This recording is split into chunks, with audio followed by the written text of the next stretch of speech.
Here's a question that is totally non-related, but or sort of. Titanium Apple cards, what do you do with them after they expire? Don't know. Good question. Well, are you getting a replacement card? Just came in the mail. Like I that? threw mine on my tinker desk where I tinker with things and I punch some holes in it and I use the titanium for a couple of things. I don't know. I got some use out of it because it's a cool little chunk of titanium. Yeah, So I played around with it a little bit, but yeah, I but think hate to throw it. I think well, unlike the old days where you had to chop a credit card up into little pieces, I think you can rest assured that that's deactivated and no longer able to be used in any way. So yeah, you It's could just there's no real number on the face. But That's the other thing is that I remember when it came out, they said you can always send it back to them and they'll recycle it. oh, really? Okay, so I'll just take Yeah, it out to the and mall. actually, if you get enough of them, you'll be able to build an SR-71 because that was the big deal when they built the SR-71 is the CIA had to come up with a fake company to get titanium from Russia because Russia was the only place Wow. where titanium was available. And and that's a pretty interesting thing and it's because the titanium because of the heat and the cold that it has to go through, that titanium was the only answer. And we really didn't have any at that point. That's a magnificent bird. I've been to Absolutely. Udahar Hazy to see it up close and personal. And growing up, when I lived in on Okinawa and stuff, they used to fly those SR-71s regularly out of there, and it was something to behold. Oh, and when Once, that thing goes off, the blue flame that comes out the back. yeah, I one summer I was working construction for a friend of mine's company, just part-time, and well, not part-time, but just for a short time. And we were building a building out at Beale. And I arrived at 6 a.m. and got to see one taking off, and oh that man, was phenomenal. yeah, There's a local guy who's since passed away. Uh, it was called Sled. He did a book. It's a coffee table book that's incredible. He was authorized. He was a photographer, and he was authorized to take certain pictures. And he has a collection of those. And I think it's Sled Driver is what the book is.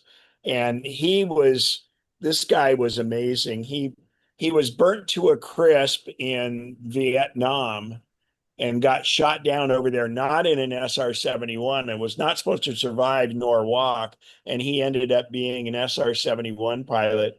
Wow. And the stories he tells was amazing. We saw him in person. He came to our photography club out here, but he had a photography gallery up in Marysville for a while, and just incredible stories. So it's a anyway, magnificent bird.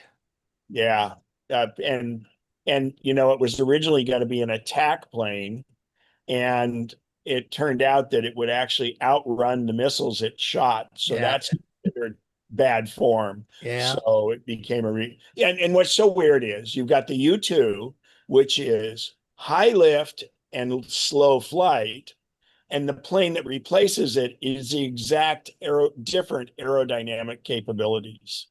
Just amazing. And SR-71 was designed in the 50s. Hmm. yeah. So Skunk Works. yeah, yeah, Yeah, Lockheed Skunk Works, yeah, Kelly Johnson. yeah. You Yeah, it guys doesn't know like going slow. It's meant to go fast. Oh yeah. Everything And now, tightens up. and they said that it was able, and to me, with the marvel of it too, and Pete as a photographer and any other photographers can appreciate this. At the height it flew and at the speed it flew, it was supposed to be able to read the headline of a newspaper if somebody was holding on to it. Not the Wow. newspaper itself, but the headline. So those lenses, that's a master of science Yeah, Yeah, that's Just really impressive. yeah. And now satellites do it. So are now drones, you know. Yeah. Well, on a similar note, my late husband was in the Air Force for 5 years, around 60 to 65, and with SAC, and he flew the surveillance bombers. It got launched one time with atomic bombs to Russia, but got called back over Newfoundland. But on the topic of SR-71s, wasn't around the time of the Cuban crisis? Didn't one of the U-2s get shot down? I mean, this is Yeah, old story. Gary Powers. Gary Powers. Francis Gary Francis. Powers. Yeah. But here was what they would get intelligence photos or see photos on Cuba, and for a while they stopped after the U-2 was shot down. And then photos came in that were even better. And looking back, he surmises that the SR-71 that had not been announced yet for quite a few years to come was flying. And we had gone up to Beale, and I like you say, it's a fabulous plane to see take off. But and when they were starting to reveal it at Beale, he said they have something better now, and that was when the oh gosh, what's the Batwing plane was out, but yet not announced. But Oh, the Stealth. B1, the B1 and B2. yeah, Yeah. and then about a decade later, those came into the news. So it was for a civilian. It was interesting perspective to see. Yeah. Gosh, I remember I grew up in Rancho Cordova, and Dad was retired Navy. So, you know, you'd go out to the golf course or whatever, and those SAC bombers that were always on alert and sometimes keeping their engines running, and they had nukes on them. And man, that was it. Really, the Cold War was pretty interesting. So, I was my dad was stationed in Ramey Air Force Base, Puerto Rico during the Cuban Missile Crisis, and it's Puerto Rico's just just a yeah, skip away from Cuba, and during that whole quarantine kind of thing, they'd have just rows of you could get on base, and part of getting onto the base, you wind up crossing some of the flight lines. So you could see these, as a kid, I'd see these rows of B-52s all the waiting to take off. And it was pretty wild period there. Yeah, it's oh yeah, that was yeah, there's some a brink of interesting World War Three. stories Yeah, about that Yeah. and how close we really were, yeah, and you know, thank goodness that both sides didn't want to die. yeah. Yeah. Well, growing up in Sacramento with Mather, McClellan, the Army Depot, Beale, the capital of California, it was just say goodbye. It Yeah, was just like Oh yeah, we were always told there's just this big red X in the air over Yeah. this area. well, you know, we out here in Lincoln, just off of the Lincoln Hills property, there's an old ICBM site. Yeah. And it's obviously decommissioned, but they're having to do some cleanup on it because of the cleaning chemicals they used and leaching it to the water table. But you know, that in Yeah. itself is just kind of bizarre. And when we did actually this year and last year when we went to the Great Race up in North Dakota, there's all the ICBM sites up there, and you know. Yeah. And And then add to there's not a Sacramento lot of the population. Antelope train station. So, the junction, forget it. Oh gosh, yeah. You're dust. All right. Any other questions before we introduce Mr. Lozzi? And I'm so happy he's here and I get to listen to it. Randy has a hand up. Go for it, Randy. Well, great. It looks like Al has already answered a question that was on my mind about the Apple upgrade program. And that's something, Ken, I know you got a lot of members in MacNexus, including me, to get on board with that Apple upgrade program. So well, that's because this, is the 12-step program for Apple users. So you have to start out with, "Hi, my name's Randy." But it's actually, I ran the numbers and it looks a little better. But Pete, what do you think? I think this is a change in name only. I think maybe they're severing a relationship with a financial institution or something like that, and they just want to take this kind of like in-house. So I think the deal will be at least the same, if not better, going over to whatever this lease is. But I think they just wanted to divorce themselves from that official iPhone upgrade program verbiage and just start something on their own. And they're calling it what is it? The lease, the iPhone lease Apple program. upgrade. And Apple they're Apple using upgrade. Klarna though. But I- I think the fact that you now have a 1 year or 2 year option, um, I'm surprised by that because it's in Apple's best interest to have us do it every year, those of us that are, so inclined. But I think it's the reality of it where it might bring more people in offering it as a 2 year. And of course, it cuts the price dramatically. And it just Yeah. looks like really what they've done is they based it on whatever the residual value will be for them to resell the phone after a year and after Yeah. 2 years. So You, you, I think it's great. And it's not just iPhones now. yeah. But it's It- cheap. I think I mean, I th- look, I just figured out if I get an iPhone 17, it's a little over $200 for a year. Well, it's 30 if you get the Pro Max, Yeah. like the current 17 Pro Max, I believe it's $33 a month.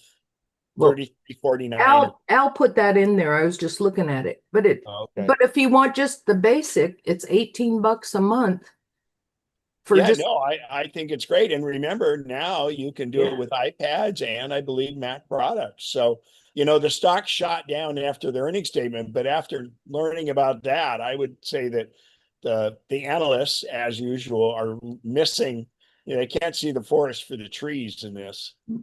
Oh, I looked at that as a clearance sale. I bought I bought quite a few on that downturn there that we just had because it'll bounce Yeah, right back up.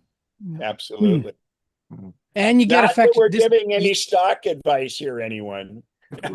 you do have to factor in Apple Care because they're not, these prices don't include Apple Care. Right, Uh, which that to me again was interesting too, because I think it was smart in that regard, but I still on my iPhones, I always get Apple Care Plus. yeah. I'll give you my editorial like on this. I think it's a no-brainer because even if you're somebody who is looking to do this on a budget, right? You're a tech enthusiast on a budget. So you might say, well, I'm gonna get 4 years out of my phone. It's just sadly unrealistic to look at a play where you're going to keep a phone for 4 years and get the maximum amount of value out of it if you're an enthusiast. If you're not an enthusiast, if you're not curious and wanting to keep up with all of the new things that are being offered every month now, these advancements are incredible.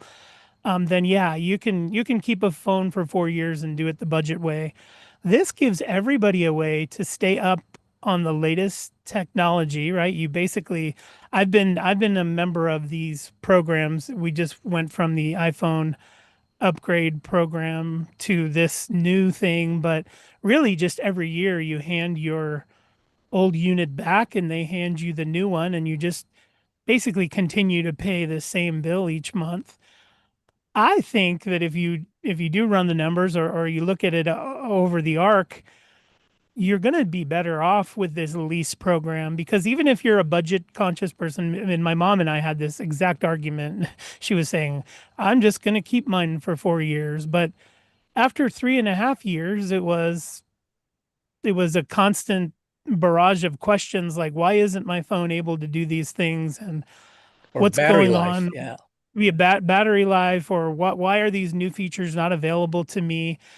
And then when we looked at it, paying the $30 a month, or even if you get the maximum, like I think I pay $55 a month because I want the maximum storage or whatever the case is. But I'm just saying, like, even there's people out there, the argument that's been presented to me in the past is this one. Well, I don't need to be on the cutting edge. I just want to have a phone that works, or I'm on a budget. But even still, the things you will the things you will sacrifice after year 2 of keeping the same phone are, I don't know, it just seems paying that minimum and using this program keeps you updated, keeps you with all the new features. So if you are an enthusiast, this one's a no-brainer.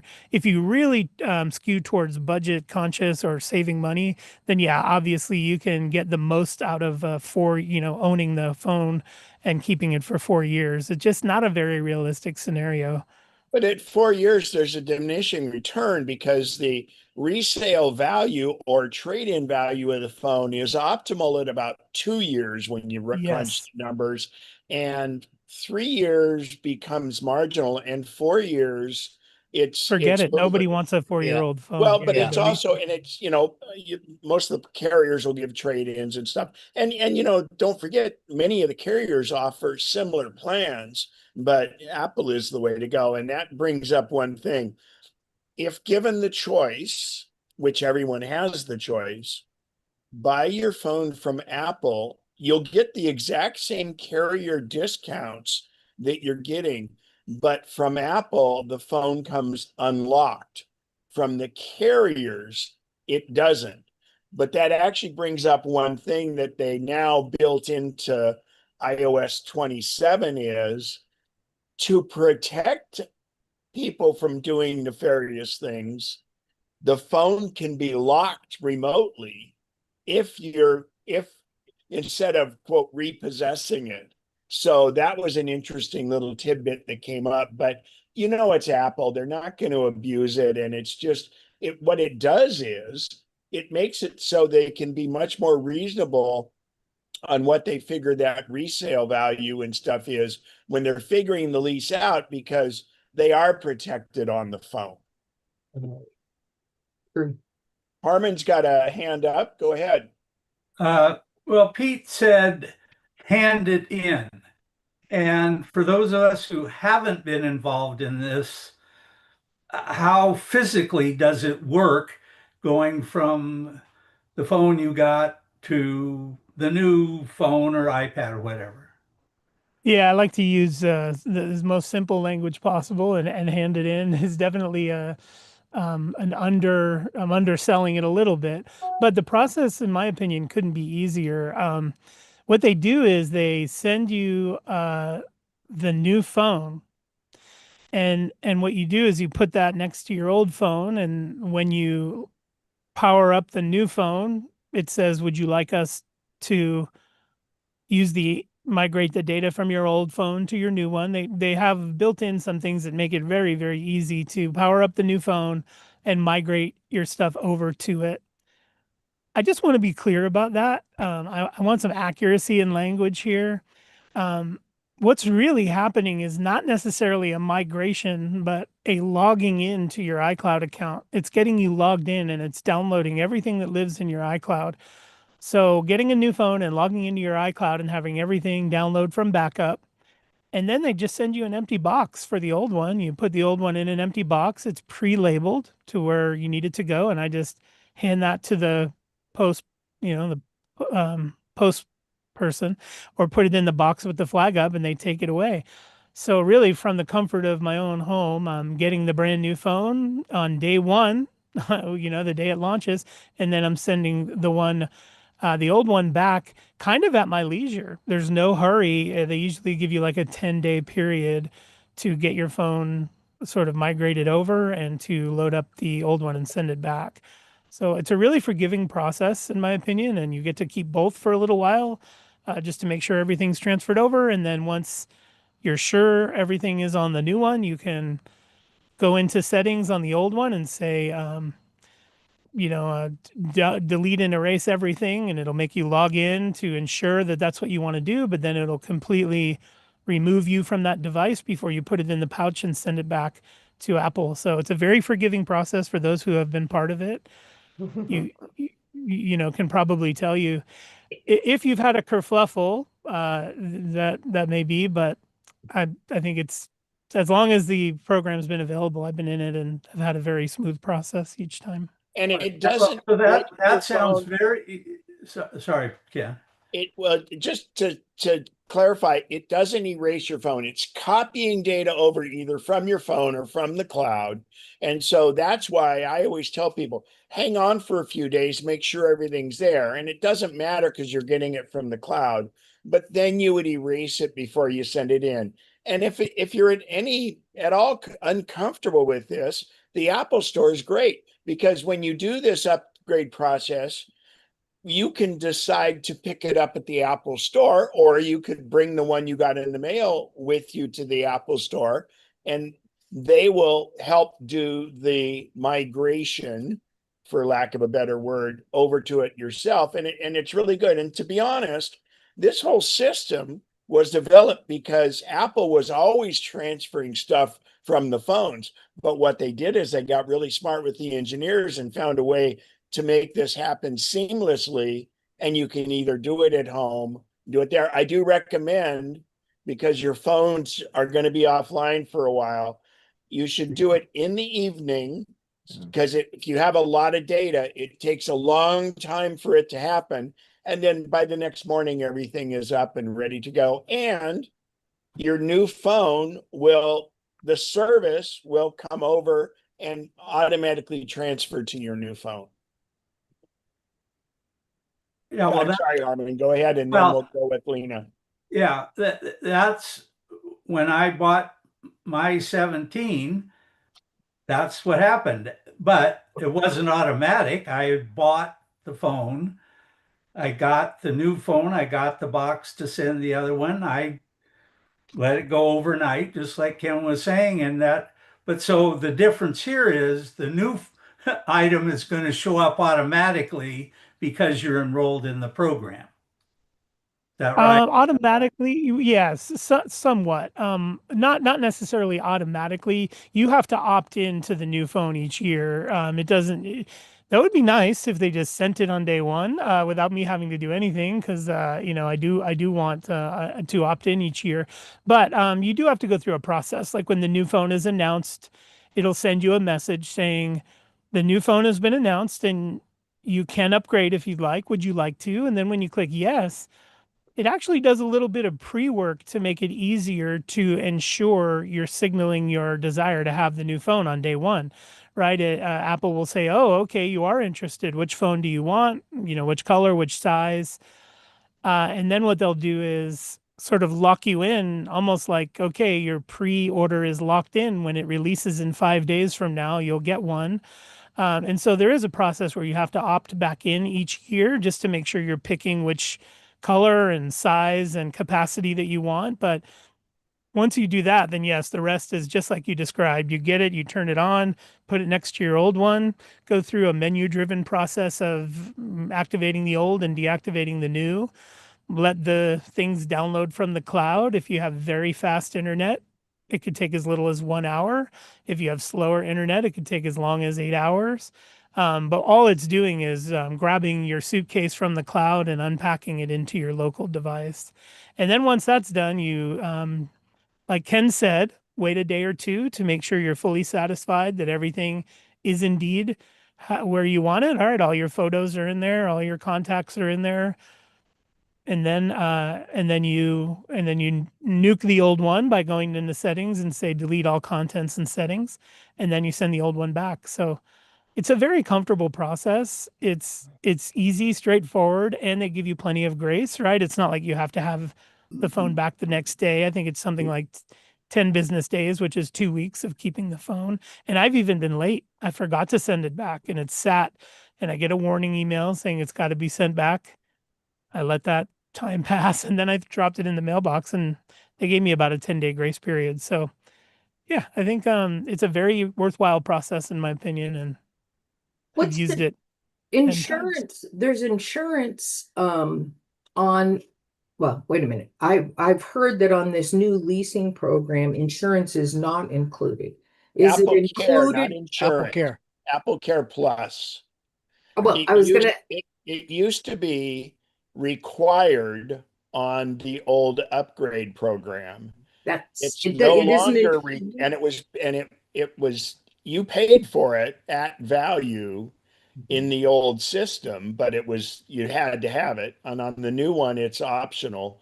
I The encourage it leasing one, because you the mean? phones get a lot of use. And that also is, when you go to turn it back in, it's got to be in a marketable state for them. It can't have a cracked screen or anything like that. So you need to be cognizant of that. And that's part of, because I think it was like the Apple Care Plus on the phone was, I forget what it was. Then you could do the lost and stolen for $3 extra, but it probably added about $10 or so each month to the thing. Still much cheaper than if you buy the quote insurance from the cell phone carriers. Mhm. Lena has a question. Go ahead.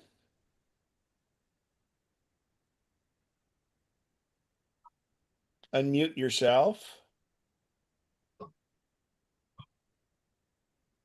Did we lose her? She's still muted. Oh, she's there. Yeah, you're still muted. Yeah, it wouldn't do it. Anyway, yeah, I was wondering if anyone's had experience using voice to text using the phone or the computer, and if so, what did they use? What's the easiest method to do, like record? Yeah, my recommendation is to use the voice memos app on your phone. Your phone has a really good microphone array. And when you use the voice memos app, it will transcribe all of your language. And AI even helps it a little bit. So if it didn't fully understand, AI jumps in and helps out. So yeah, the voice memos app, that can be used on your Mac, on your iPad, on your iPhone, all of it. And yeah, if you use your phone, it has a really good microphone array and will really pick up your voice well for the transcription, but all of it automatically transcribes your voice to text. And then you can just copy and paste the text wherever you want. But that's what I recommend is the voice memos app.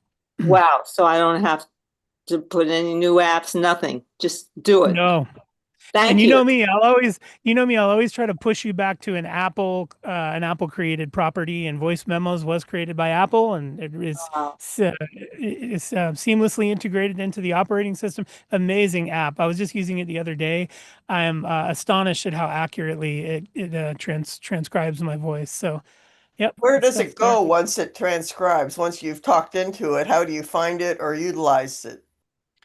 Yeah, it's just like the Notes app. Once you create a new entry, it just shows in your list of entries, and it has the date and In time that you notes. made that entry. No, in voice memos. Oh, Has its own You'll just list. see, oh. yeah, for each new one you create, it has its own running list. It shows the date and time. You can change the title of each entry. If you were recording a seminar, you can then change the title to seminar. If you're recording a phone call, you can change the title, making it really easy to find.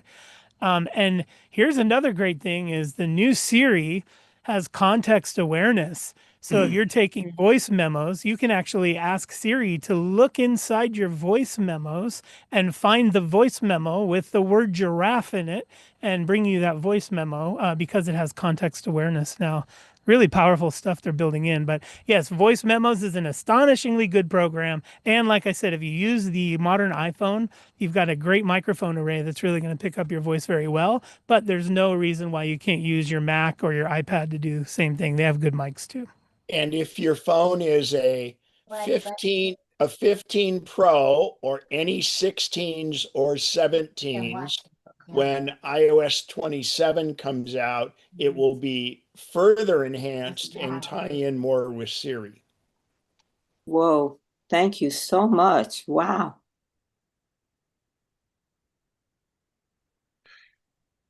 Randy, go for it.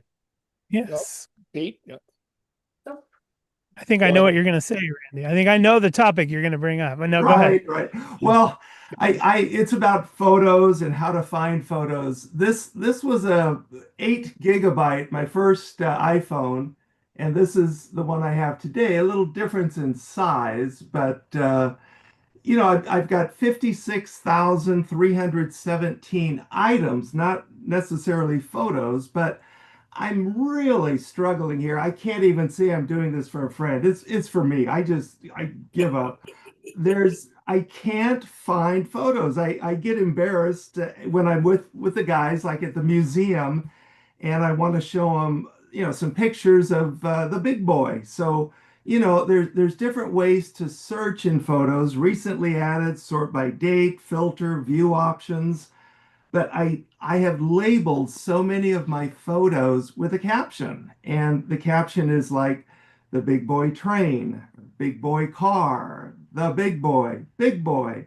And okay, I give up. Randy, you're making it too hard. Okay, I'm here So to have you any simplify it. picture, there's a number on the train of big boy. And if you put that number in photos, it will search every photo of that number. But also, Randy, something is amiss because if you are putting captions and the search isn't picking up those those things, then something is wrong. Because it's supposed to. I just tested it myself. I put a caption on a photo, then I left the photo and went into search and put that word in there, and the photo was the first one in the search results. So, hey, let me ask you some questions. Sure. Are you experiencing this on every device or just your phone? Have you tried on other devices?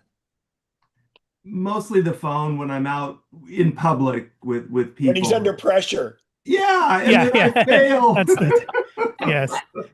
Well, because you have what Ken said, which is absolutely true. The photo reads the photo reads, or Photos app reads every recognizable character and indexes it as a searchable term. So if there is a word or a sign or something you're looking for there, then you have location.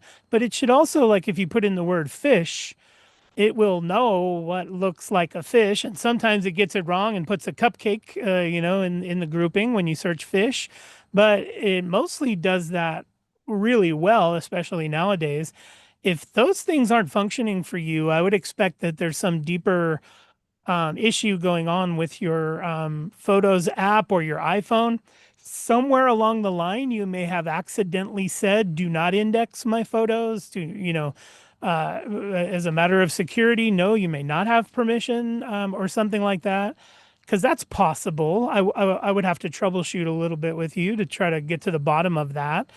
But something might be wrong because when I got your email, or I saw your email, and when I searched, I said, let me see, has search gotten worse or something? But when I searched, it was too good. I was too impressed. I would put in the word pretzel and I would get pretzels even far away in the background. There was a pretzel, but it came up when I typed in pretzels. So something may be wrong. What I'd like you to do is maybe test it on a couple of other devices to see if it's behaving exactly the same as your iPhone. And if not, then we can isolate and know that it's your iPhone that's causing the problem. But do a little bit of that investigation and then send me an email. I'd like to kind of continue poking at it with you behind the scenes. And Great. maybe try the simplest search and just say train. Oh, okay. And then see what comes up with that too. Obviously that, it should be everything with big boy being included in there. And again, this happens. It's kind of like if you take pictures of flowers, Yeah. for the most part, it will usually go and find what that flower is, and if not, you can go in and do it, but it recognizes it's a flower, and all of that is done on board on your device. And that's why, and I agree with Pete, try it in on your Mac, and if you have an iPad, try it on your iPad, and we need to isolate what part is broken. Good. And Thank, and thank does you. Thank you and both. does putting a caption on the phone, I mean on the photo, change it so that it would only go to the caption for a search? Trying to figure out where Oops. that. Okay.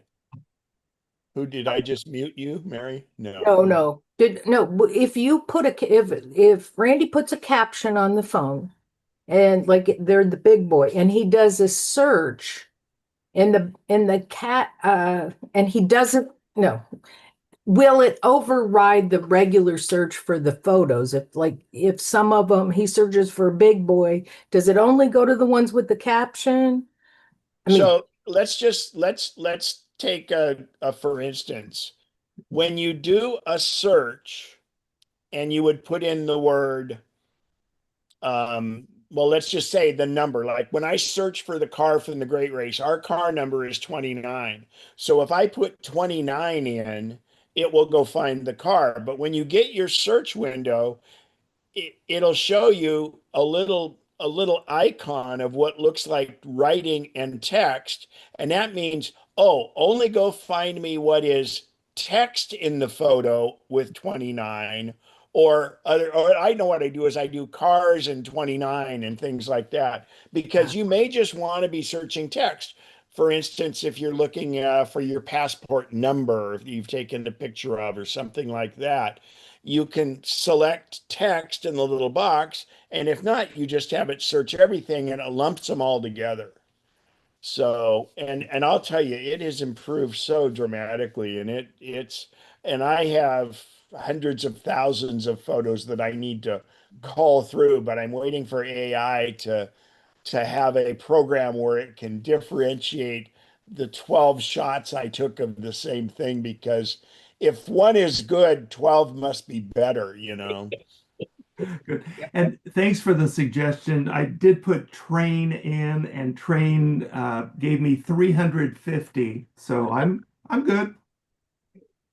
Well, then you could further do it. For instance, if you know what town you took the big boy pictures in, Yeah. you could put train and then Roseville or something like that, and it combines those two search terms into a smaller subset. Great. That helps. Thank you. Thank you both.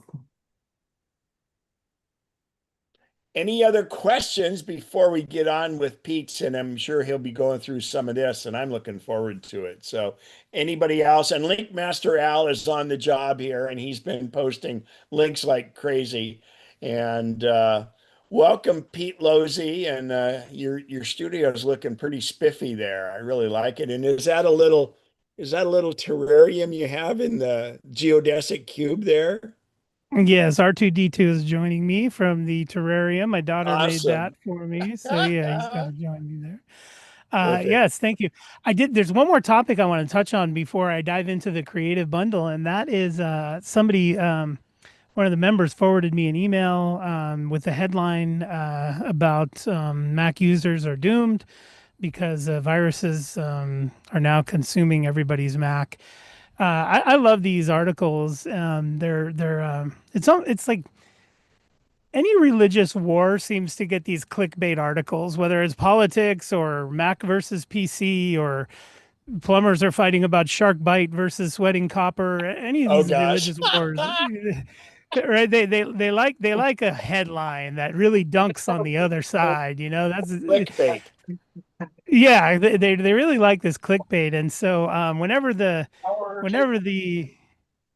the crowd who can't stand us Mac users, right? And there is a crowd out there who can't stand us Mac users. I don't know why, but they're out there. They like to send articles that have headlines that say Mac users are sunk because viruses have arrived, or something to really scare you into thinking that you're now among the ranks of the PC virus folks. And I just got to say, this article was just amazing. The member here forwarded it to me, and I was reading it.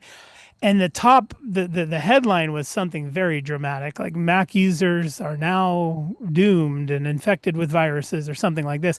And then when reading the article, buried in paragraph 4, it says a user must have access to the computer's command line and paste in code to the command line in order for this virus to take effect. And it's like,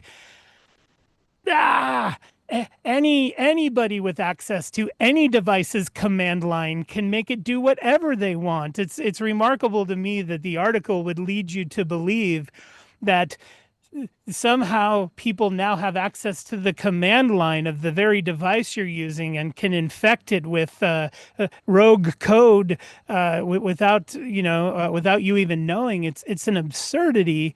And by the way, any device that somebody can access and get access to the bash terminal of any device can make it do whatever they want. The bash terminal, the SSH root, is the root of everything. So the article says Mac users could be affected if a user has access to the SSH root or the terminal.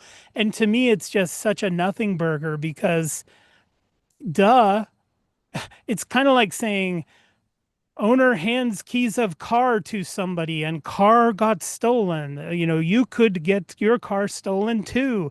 It's like, well, wait a minute. What if I don't hand my keys to anybody? Will I still get my car stolen? It's like highly unlikely, but still possible. It's the silliest thing. This religious war will never end, and as it never will, we'll see these headlines that insist that us Mac users are sunk because of viruses. But I just really enjoyed the one that a member forwarded to me recently because it is the peak of absurdity to have that article even gaining clicks out there. But I just wanted to say they're out there, and people are still trying to drum up some anti-Mac sentiment to say that we are susceptible to viruses, adware, and spyware. I just want to say this. That is yesterday's problem. It's over now. Viruses, adware, spyware. I think we're pretty much done with that mess. Now they present themselves in the form of legitimate apps. They forget trying to trick you anymore. They're just saying, "Hey, we're an app that will help you clean your drive. Install us, and while we're installed, we'll also gather all your information and sell it." So I think it's the decisions we make that get us in trouble way more than the nefarious things that are going on out there. You're getting conned, and that's today's threat is cons, not necessarily some malicious software that's going to take over your life. So I had to address that. And happy to answer any questions. And the people that sell virus protection are complicit in this. Yes. They have a room full of coders figuring out how to scare you. And those coders are figuring out what emails to send to scare you. And guess what they're scaring you into? Buying antivirus. It's a beautiful ecosystem for those in it because they're making a lot of money off the scare and repair model. FUD. Yeah, FUD. Fear, uncertainty, and doubt. Okay, cool, good stuff. And hopefully that answers the question about those quote unquote vulnerabilities. But if you use your Mac as intended and you are not fooled easily, and by the way, being fooled to copy something and paste it into your terminal command line is the ultimate, I guess, the ultimate vulnerability. If somebody can fool you into doing that, then, well, there it is. Okay, we'll jump in here, switch to some creative stuff. I want to thank you so much for having me as always. This is a topic that is near and dear to my heart. I am a creative at heart, and I live in these apps every single day. A lot of my job is around design and architecting and building systems and things from the ground up. I am not one to rely on anybody or anything for my content. I make it all myself, and I rarely use existing artwork or templates. If something that needs to be done, I want to figure out how to do it for myself. I want to figure out what I need in order to have the vision come to life that I want. I realize that on the spectrum, this is far, far extreme in the spectrum of creative endeavors. I'm not claiming that this is the best, but I just do want to explain the reason why I spend my time on an extreme end of the spectrum and not something more moderate. In the center might be people who want to do creative projects, but don't necessarily want to create every one of the assets for that project from the ground up. They're okay using things that already exist out there. Maybe they just need a sports team logo, a Denver Broncos logo, and they'll just grab one off the internet. It isn't necessarily high quality, but it gets the job done. This is a totally fine place to live as a creative content assembler. You're not necessarily creating every piece of the content from scratch, but the finished product is what you wanted. Another good analogy here is like cake pops. It's interesting. Cake pops are basically cake on a stick, and then you dip it in some chocolate to give it a shell. Well, you could very well make that cake from scratch, and you could very well melt real chocolate with a high butterfat rating or cocoa, fat rating, and you could do a bespoke cake pop, but the finished product is very similar in outcome as a cake pop that was made with a cake mix and melting chocolate wafers. You see what I mean? There is really no need. Or if you're making enchiladas, you could make the tortillas from scratch and then roll the enchiladas in those tortillas, or you could buy store-bought tortillas and throw them in there. This is a spectrum of cooking, just like a spectrum of creativity. Some people simply buy a bunch of packaged goods, assemble those together, and there you have it. They've cooked, right? Enchiladas, you'll buy tortillas, canned sauce, some pre-cooked meat that's frozen, and put them together and you have enchiladas. A creative project is similar to that. You can decide whether or not you're going to control every pixel of the project, or you could be one that's more moderate, that just puts the project together from existing things. And then on the further end of that spectrum, way far away from where I like to position myself, are people who try to find creative projects that are almost done. They're almost finished. All you got to do is change a name and it looks good. They want very little or no control over the creative project itself. They simply want to get to the outcome very quickly with a minimum amount of sort of effort and creativity. I respect wherever you are on this spectrum. I don't think everybody should sink the time into everything that it takes to build every pixel from scratch. But I also don't think you should settle if the project is important to you. I also don't think you should settle for compromising with like a pixelated logo when what you really needed was a sharp and crisp one. So wherever you find yourself on the spectrum, or wherever you end up landing with the context of the project you have, meaning maybe the project is super important to you and now you exist on the extreme end of the spectrum because you want a bespoke outcome. Maybe this is a memorial video for somebody who's very special to you. In this case, you're not likely to use pixelated, blurry photos or a blurry logo or text on the screen. You're probably going to push yourself to make the highest quality components for an outcome that is bespoke, that looks perfect, that looks incredible. But not all projects are like that. Sometimes somebody just asked you to make a flyer for the picnic and you need to put something together quickly. I want to speak to all of you today, regardless of where you are on that spectrum, and I'll bring you advice and pointers for all of those positions, the extremely disinterested in creating things from the ground up, all the way from the center who wants a blend of both, and then on the end of I want to create every pixel from scratch and don't want to leave anything to anybody else. So in walking through those, the first thing I'd like to do is just re-review the creative bundle and what's in there and good use cases for each of those apps. And then what I did is assembled 6 sort of projects for the end of the call, where we'll walk through each project and kind of look and see how that particular app is the right app to accomplish that aspiration. And some of the aspirations I have are very common projects that many of us might be into. For instance, one project is restoring an old photo using Pixelmator. That's something all of us might have a need to do. One of them is how to create a floor layout. Maybe you want to plan something new for your living room. And so we'll use Shaper 3D on the iPad with the Apple Pencil to very easily create a layout with measurements and stuff that you can actually use in the real world.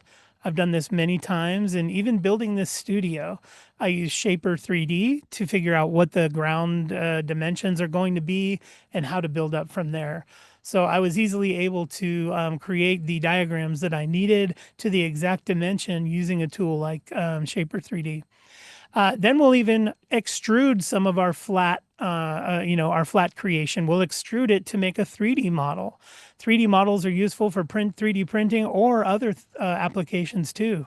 Sometimes a 3D model is very useful to use in your images and things like that. So I think our walkthrough today will take us to all ends of the spectrum and walk us through about 5 very different, but very different use cases, but apps that really fit for those use cases. So first things first, I just want to look at the creative bundle here a little bit. Is my screen backwards or is it rendering to you properly? I want to make sure it's not mirrored. Are you It's seeing it proper. as It's not it's mirrored. proper? Okay. Okay, You're, perfect. you're good. You're standing on your head, but other than that, Yes, yes, I might be upside down, but yeah. And so what I think I'll do is just spotlight my share here just so it's easier to see. Spotlight for everyone. There we go. Okay, and so here we have, I just wanted to kind of revisit. If you were with us the other night, you saw a quick run through of these kind of creative apps. I was explaining a bit about these categories that Apple has put them in and when and why these categories might be important to you. But I just wanted to do that one more time because as we're talking about Apple's Creative Bundle, this is the value you get. I just want to sort of zoom out and see this snapshot of the value you get for $12.99 a month. You could easily look at any one of these four quadrants and say, I do not use any of that stuff. In fact, the upper right-hand quadrant is probably the one that we could all say, I'll really never have a need for Logic Pro because I'm not a music producer. However, you may enjoy GarageBand today, and you may feel as though you've reached some of the ceiling of GarageBand. You've reached some of the limits. There are some things in there that you want to be able to do that you can't. Who knows? But what I wanted to do is talk about the way Apple has created these four quadrants and what they possibly could mean to you. And when it's time to be curious. I am fully aware that we may get through these four and have people in this audience going, well, I still don't care about Creative Bundle. I still don't see anything here that is calling my name. In which case I say, of course, yeah, maybe there's nothing here for you that is necessarily drawing you in for the $12.99 a month, but you may just find yourself here. Let's start with the upper left quadrant, which is the Final Cut Pro motion and compressor applications. I do have a Mac here next to me with all of them loaded up and ready to go. And once we jump into projects, I will open the app just to show some of the major differences between the Pro apps that we're looking at here and their free counterparts like iMovie and things like that. Now, why might you find yourself in quadrant number one there? Well, you might be somebody who has taken to video editing. You are enjoying the process. You're finding that you're getting good at putting your videos on the timeline and editing them, and that you've maybe even outgrown some of the features in the free iMovie that comes on your Mac, and you're curious to see what Final Cut Pro might have to offer. Before we dive into that, I just want to say that I think we as a community have severely overcomplicated the concept of video editing. I would like to just spend a moment talking about how simple video editing actually is in conceptually speaking. Video editing is simply taking a bunch of existing content, right? You're not really creating new content in the video editor unless you're doing titles and motion graphics. But in terms of your video content, that's all shot already by the time you get to Final Cut Pro. I think many people conflate the content creation part with the editing part, and that can make things intimidating and heavy feeling. The assumption by the time you get to Final Cut Pro is you've already got the video you need because you went for a day at the family reunion and you have a couple dozen clips you took that you think would be great clipped together and with some music behind them. I think that video editing has been way overcomplicated because all video editing really is putting those clips in a line in the order you want. And by the way, that's 60% of video editing. Put those clips in a line in the order you want. Adjust their duration to make sure any unwanted segments of the video are gone, right? You would basically bring the video to the timeline, cut off the beginning before the person started talking, cut off the end that kept rolling after the person was done talking, and then the next video follows it on the timeline. This is a really simple thing to do. You already have many video clips.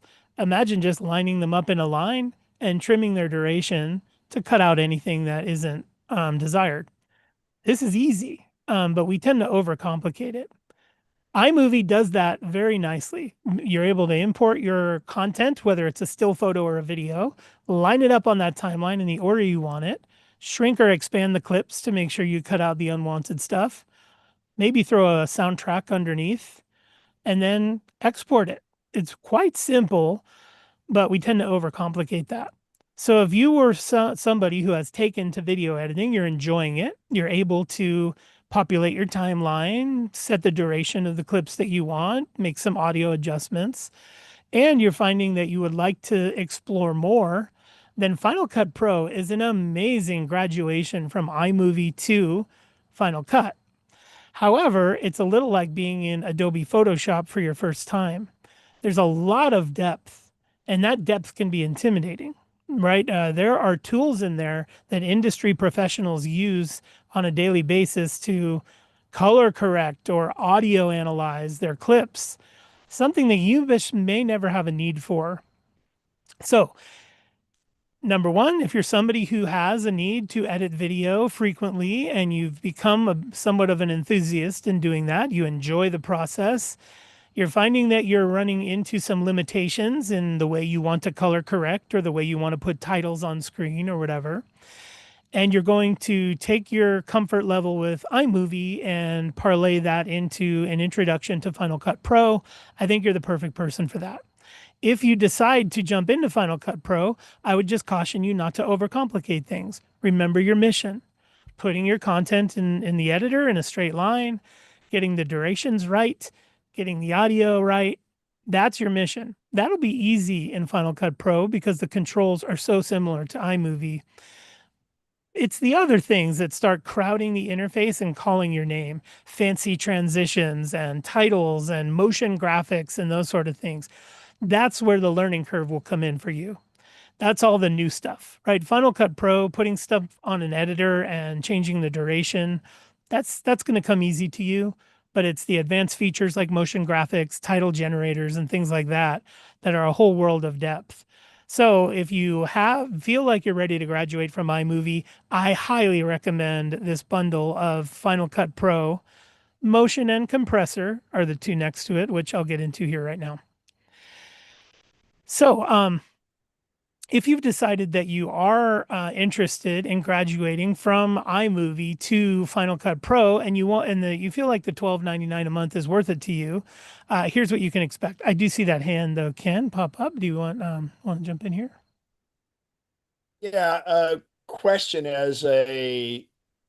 I'm an owner of the Pro Bundle, and as you go through these, if you don't mind, if you can contrast old versus new, but also what do you get? Because like when you get down to pages, numbers, and Keynote, whether you have the AI paid for version on that, if you wouldn't mind just as you go through it, give us some cues on that.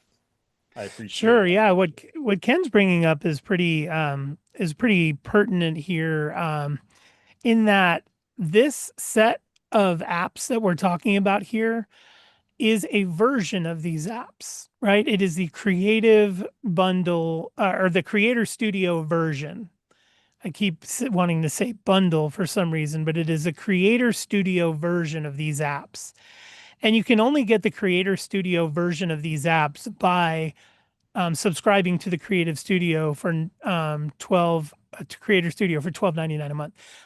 You can have a non-Creative Studio version of these apps, or we'll just call them a standard version of these same apps. But the only thing missing is advanced AI features or features that are driven by AI. So the $12.99 a month is Apple's way of saying if you want AI-driven features, you have to opt into the Creator Bundle or the Creator Studio. If you don't care about AI-driven features, then the standard version of each of these apps is for you. And I find this is an interesting business model.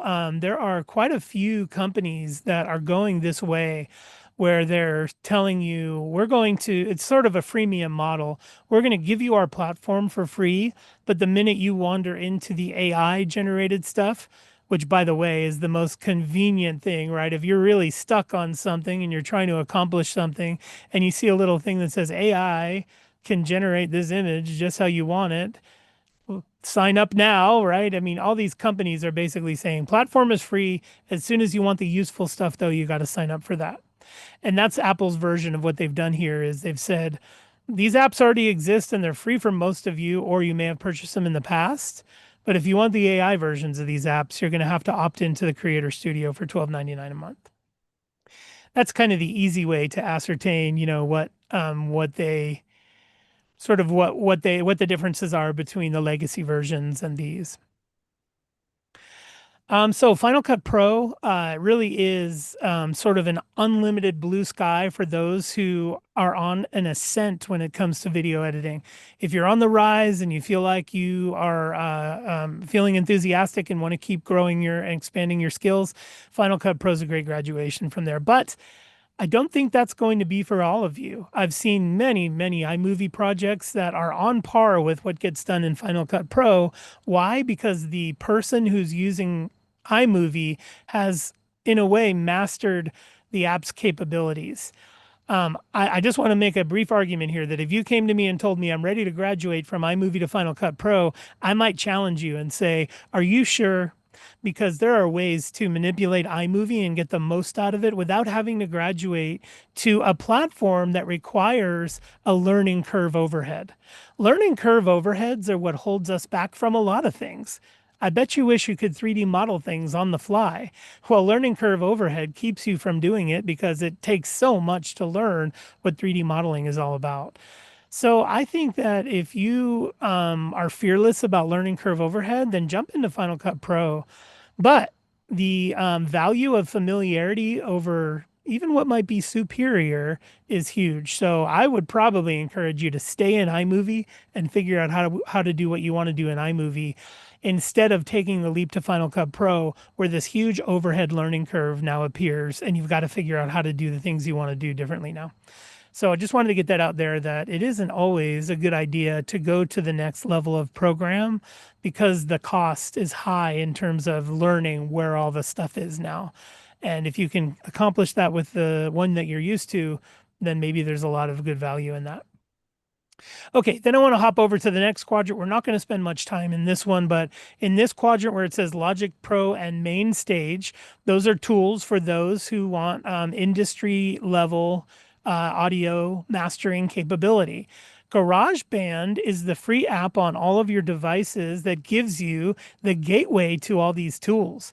It gets you very close to what Logic Pro and MainStage have to offer, but there are industry professionals out there who need the higher fidelity, the higher quality, modulation, all these different tools that pros might need live inside of Logic Pro and MainStage. So if any of you told me, oh yes, I record and remaster my own, instrument recording, or my sister's kids, or I'm recording professionally recording their band, or whatever the case is, then Logic Pro is going to be blue sky for you. It's going to be industry standard tools that will allow you to keep up with your needs in mastering audio at a very high level. That's a very rare trait. I've maybe run into 2 people in my entire life who are audio engineers and masters and master audio. It's mostly us hobbyists who just want our audio to sound good in our videos or whatever. But musicians and audio engineers love this Logic Pro and MainStage, and at $12.99 a month, it's a great deal for those folks. Pixelmator Pro is probably where most of us are going to find our place because it's a photo editing application. However, I think Apple cannibalized themselves just a little bit here by making Photos, the app Photos, almost as good as Pixelmator Pro. The Photos app gets you a huge percentage of the way there. And here again is my dichotomy of familiarity versus superiority. Is Pixelmator Pro superior to the Photos app? In some ways, a professional may find it superior, but the trade-off is you're giving up your familiarity with the Photos app to go to a whole new platform. So I think you have to ask yourself very seriously here before you let Pixelmator be the thing that attracts you to this bundle. You have to ask yourself, well, what is it I am doing in these with these photos that would merit something like Pixelmator Pro? Do I need this? And if your answer was, well, I'm cropping, I'm touching up, I'm doing some light AI things, then I would say I don't yet see a reason for you to leave the Photos app and go to Pixelmator Pro. But then if you told me, well, I need different layers, I need to control the colors and the hues of the blues in the image and not the reds and the greens. I need to separate those layers and have an alpha channel. I need a masking channel to mask some things. Then I would say, oh, sure, then you need to jump into a full editing suite, many of which are available, but Pixelmator Pro may be what attracts you to the Creator Studio.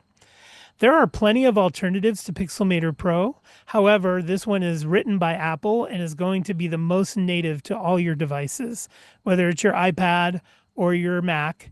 Pixelmator Pro being written by Apple is going to make it operate like it should all the time, stay fast, optimized for the processor and the computer, your computer's hardware.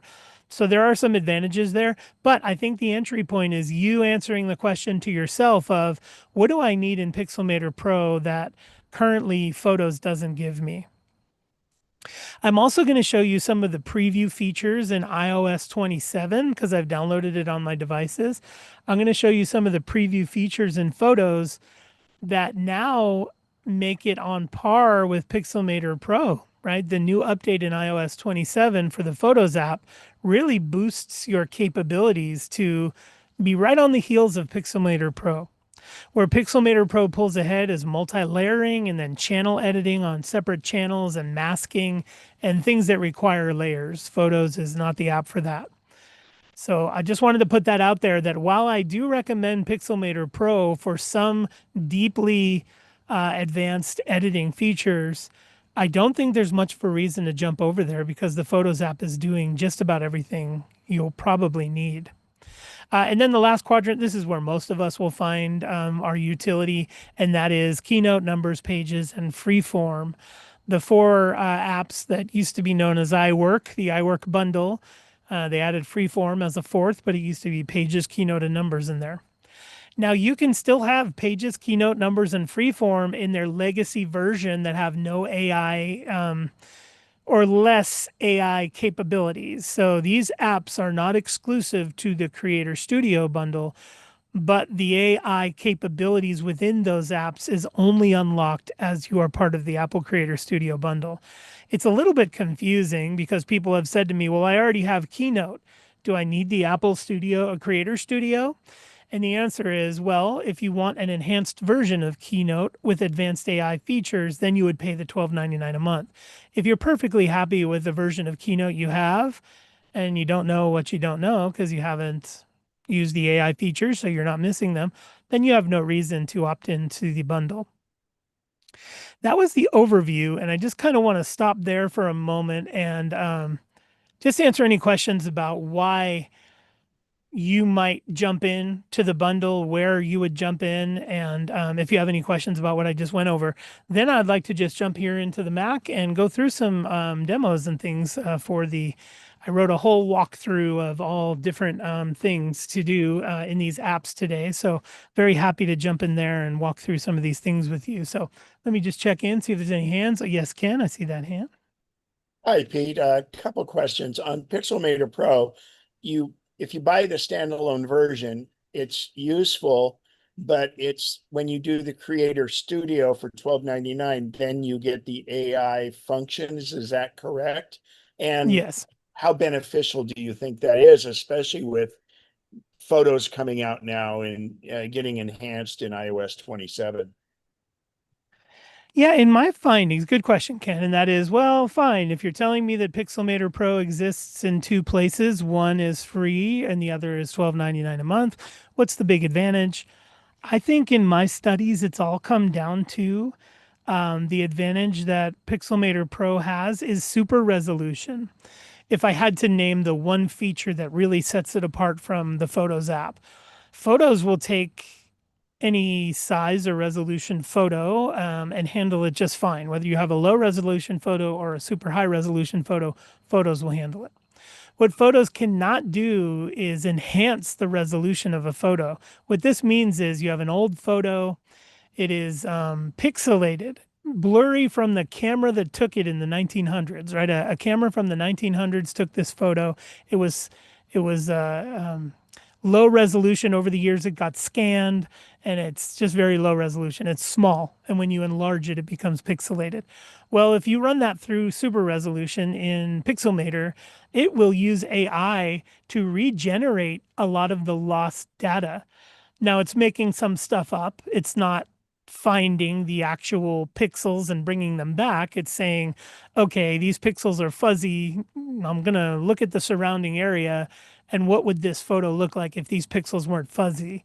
I'll do that with one of my old photos here in a minute, but you'll really get to see like, wow, that does make that photo super high resolution, even though it was taken in 1974. It really brings it into almost a modern looking digital photo. So I would say that's the big jump. If you're somebody with a stack of photos that you're going to scan in, or you have a bunch of photos that you've been retouching or trying to clean up, Pixelmator Pro's Creative Studio enablement for $12.99 a month of the super resolution feature may just be worth it for you. And by the way, when you activate your $12.99 subscription, you can cancel anytime. There is no obligation of months or years. So let's say you wanted to spend a month upscaling and enhancing all of the photos you have in your project. You could spend the month doing that and then turn off the Apple Creator Studio, get your $12.99 a month shut off, and then just use the free versions until you find the need to turn it back on again.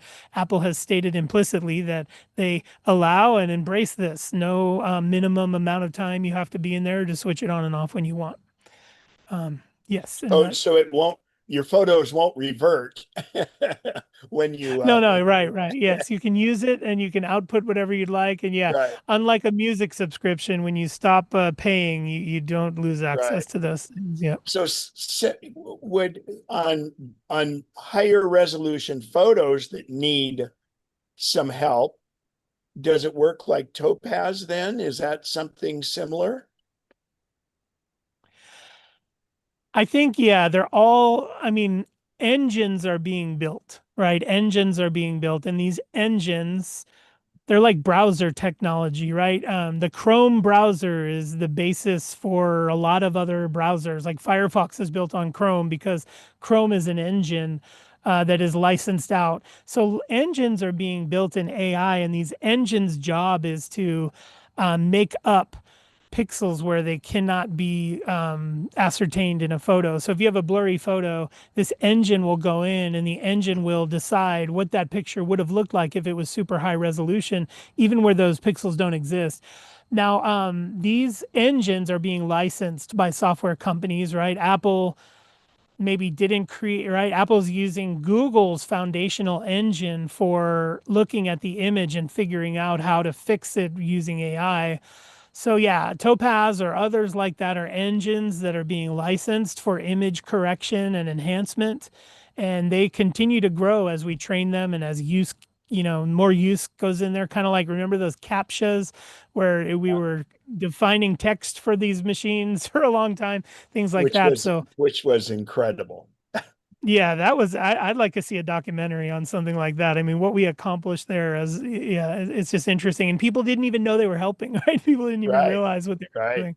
It was So yeah, ultimate crowdsourcing.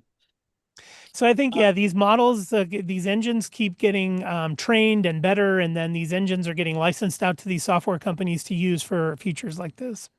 So last thing for clarification, and I've been kind of detached from this, but I have the legacy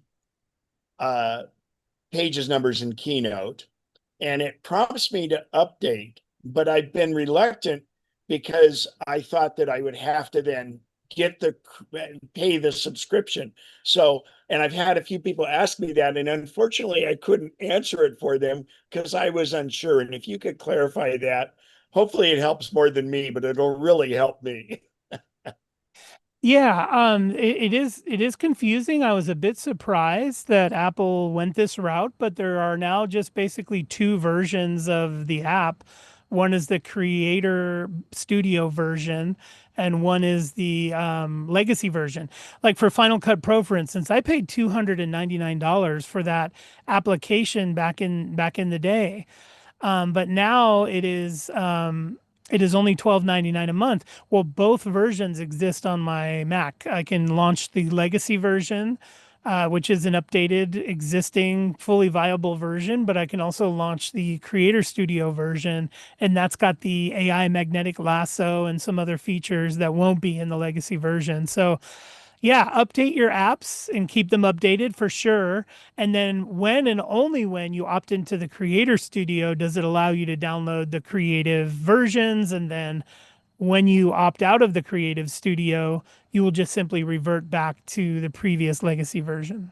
So I'm safe to update to the new one, the newer versions, Okay, and then good it stuff. doesn't Good require me questions. to be part of Creator Suite. All right. What I think maybe going into Pixelmator here in a moment and like just sort of doing some super resolution stuff on a photo, I think might be cool next steps. See, So did you, I think did that's what you, I'll do. We'll get in are here you and there? crop a photo, auto enhance, Hello? do some super resolution, repair some scratches and stuff like that. So yeah, that'll be our first project. I just want to Pete, check back in before I head in there. Everybody still good? No can anyone questions else hear or me? okay. Yes, I I want hear to you, do this Ken. a little differently. I'm going to share Yeah, my I don't think screen Pete can hear me. Pete, you there? from over here and then turn off. Oh, I see that hand, Harmon. Go ahead. Harmon, you're muted. Ken's trying to finish his comments and you're going on ahead like you don't hear him. So for some reason, you're not getting the I'm sound not getting from Ken, audio and from Harmon. Yes. he's not getting the audio from me now. Did I lose audio?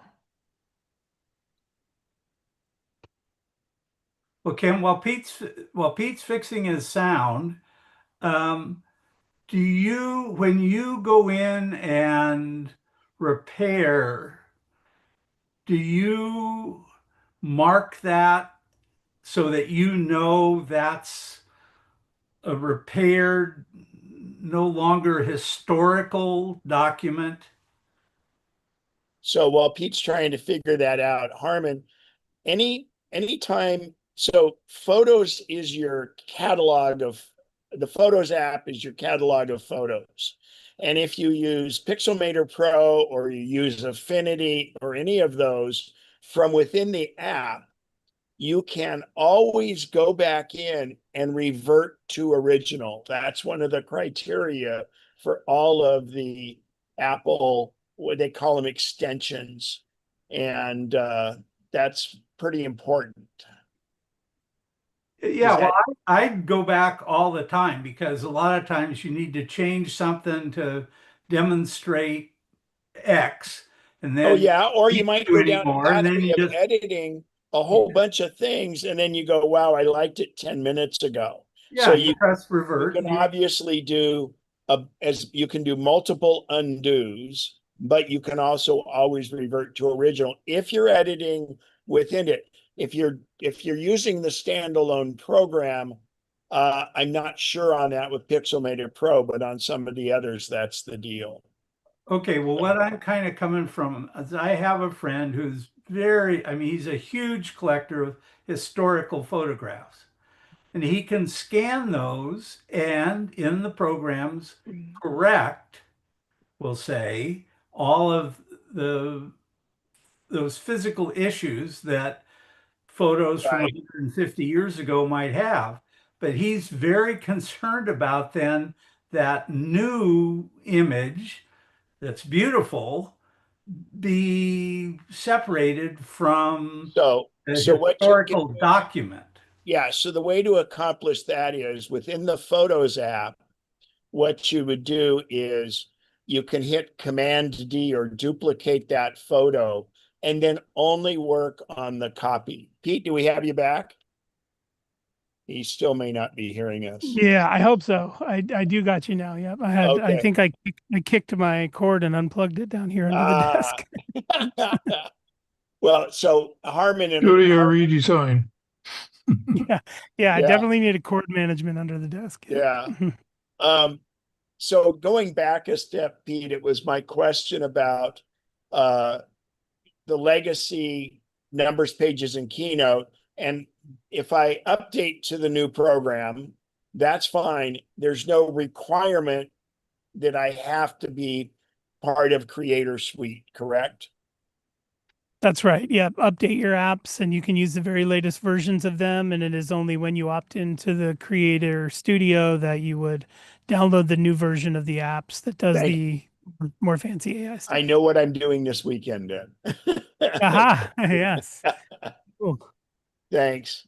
Actually, Harmon brought up a question, and just to summarize, he has a friend that does historic photos and he scans them and then wants to work on them, but he's very concerned about keeping the original in its state. And what I recommended was within the Photos app to go ahead and make a duplicate and only work on the duplicate, because he may not want to go all the way back to, and I said, you can always revert to original, and that's whether you're using Photos or Pixelmator Pro or Affinity or Luminar. If you're using it from the Photos app, you can always revert to original. You might want to put a little more color on that. Yeah, no, you did a great job of framing that up. Yeah, Apple provides a non-destructive workflow for photos. And in fact, I got to be careful if I say this, but I'm pretty sure all of Apple's creative apps are non-destructive. Like Final Cut Pro, if you bring video into that app and you reduce the size of the video or whatever, it's not going to destroy the original. The original is always intact. So I think Apple has a non-destructive approach to editing content, but your advice was 100% sound, and that is rather be safe than sorry. Even though I have 100% confidence knowing that Apple's workflow is non-destructive, so I should be able to chop up an image and then go all the way back to revert to saved, and that image will go right back to its original state. Even though that exists, I highly recommend duplicating the photo before starting any work on it, because it's a binary state. You can only go all the way back to the beginning or stay where you are, but you can't iterate back. You can't say, I had it good 5 tweaks ago, but you can't go back there. You can only say revert to original or keep it the way it is. This is why I like duplicating it, because not only can I work on that photo, but I also have an original to compare it to that I can reopen anytime. And if I wanted to duplicate the original again and go a different direction, right? Maybe one of them I'm doing in full color, but the other one I want to see how monotone looks, with a brown and white kind of old-timey image or something. This way I can kind of fork my creative edits, and still everything is non-destructive. Everything can go back to the original form. So, but if you are in the process of editing and you haven't hit done yet, or quote, saved it, you have multiple undos. You can go back within that session. And I don't know, we lost Pete again, I think. No, I'm here. I just shared my screen. Okay, yeah. Yep. And so hopefully. And the undos are as long as you haven't saved it, because then it puts it back in. And if you want to undo after you've saved it, you've got to go back to original. And Harmon has his hand up again, and I'll go for it, Pete. Just to finish, the difference between copy and duplicate. Sure, yeah. When you copy something, what you're doing is, whenever you see the copy command, what you're doing is you're telling that device to both leave the file where it is and copy a version of it to what's called the clipboard. The clipboard is this mysterious, ethereal, non-tangible thing that lives on all of our devices. But when you do copy, it puts a copy on the clipboard. Then you can do paste, and then a new one will appear. That's identical to duplicate, but duplicate just does it all in one click. If you say duplicate, it's just going to copy and paste the photo for you. The reason the two exist independently is because there are times when you want to copy something from photos and paste it elsewhere. So you have copy and then go to Keynote, let's say, and paste it into your Keynote. So that's why both copy paste exist and duplicate exist. There But they is a both kind of. difference, Pete. Oh, okay. The difference is copy does not create a new file. Duplicate does. That's the difference. Well, copy creates a new file on the clipboard, but But it's duplicate, yeah. gone. It vaporizes. Yeah, after you use it, it's gone. Yep. Yeah. After you paste it somewhere. Where duplicate makes a permanent file. Yep. Very good. Okay, let me see. I'm gonna just share the screen on my Mac again, and we'll just jump into Pixelmator and take an old photo and mess with it. One thing I want to point out here on my shared screen is I have the latest iOS actually has the ability to operate your phone from your screen here. So I just wanted to point out that that's what I'm doing. My phone here is being operated here on my screen. That's super convenient when I'm sitting here working.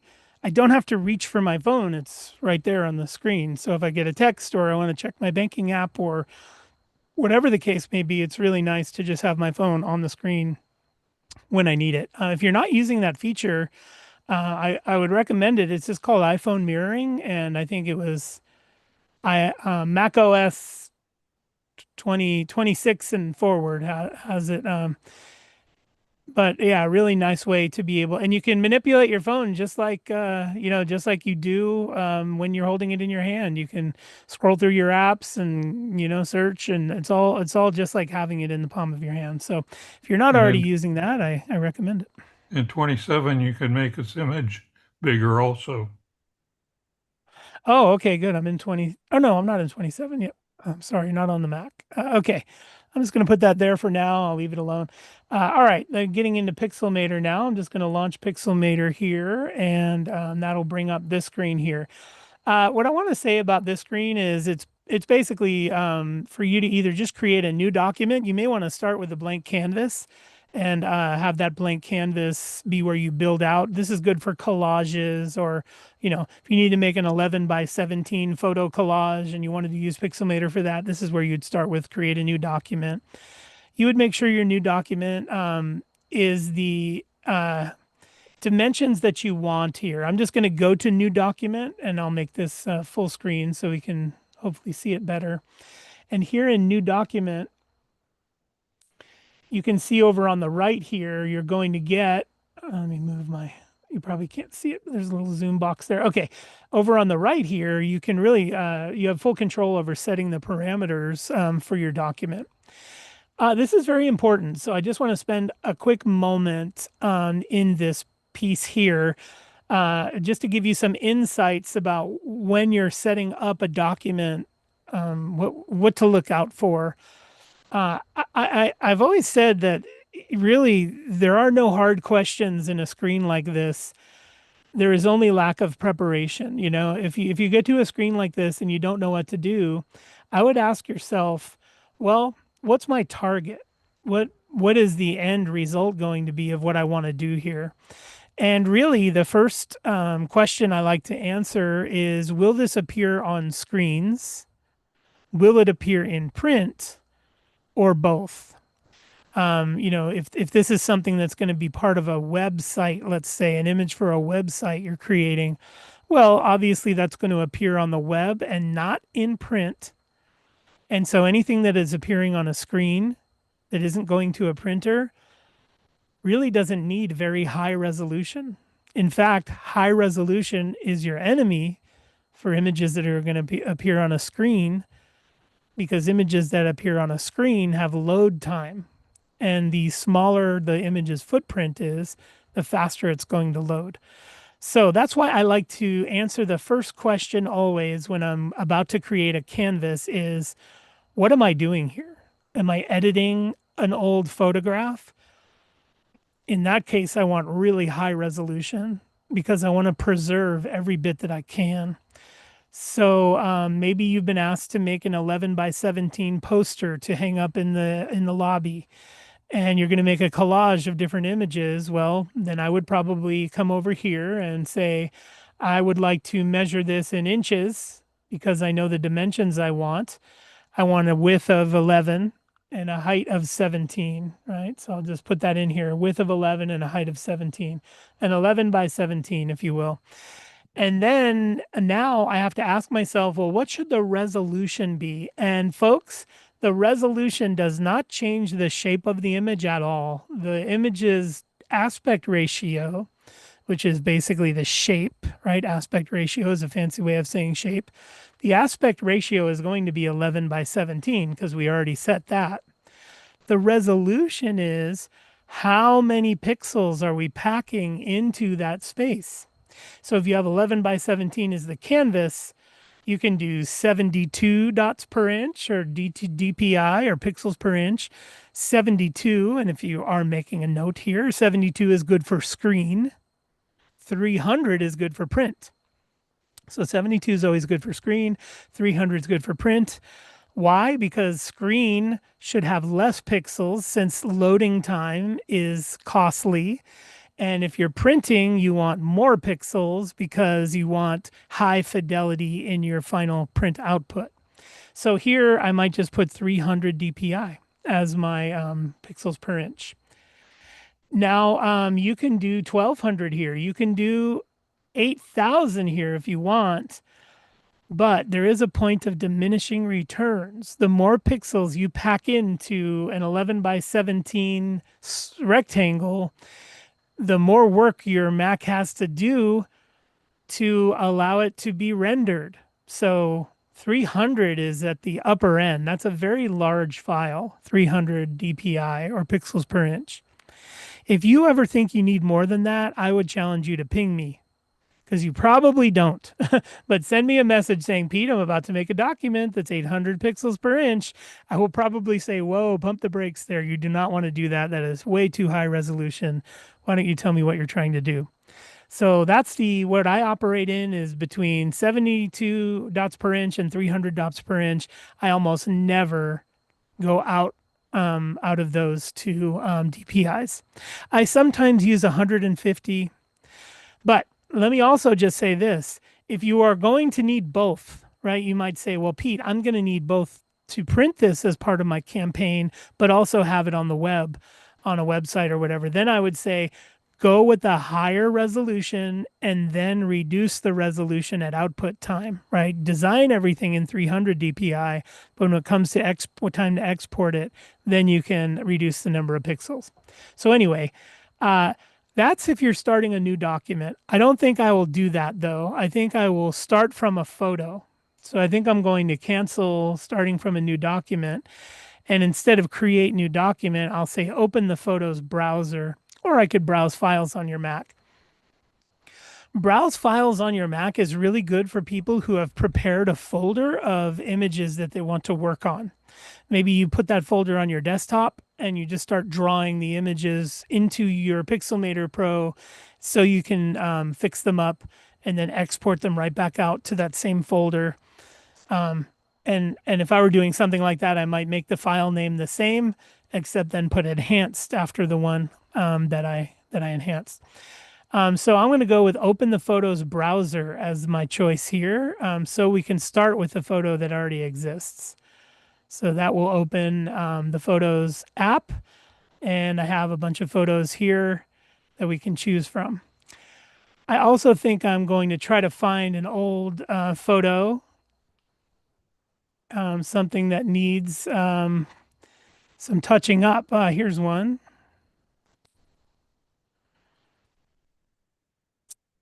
This is 4 generations of Lozzi's.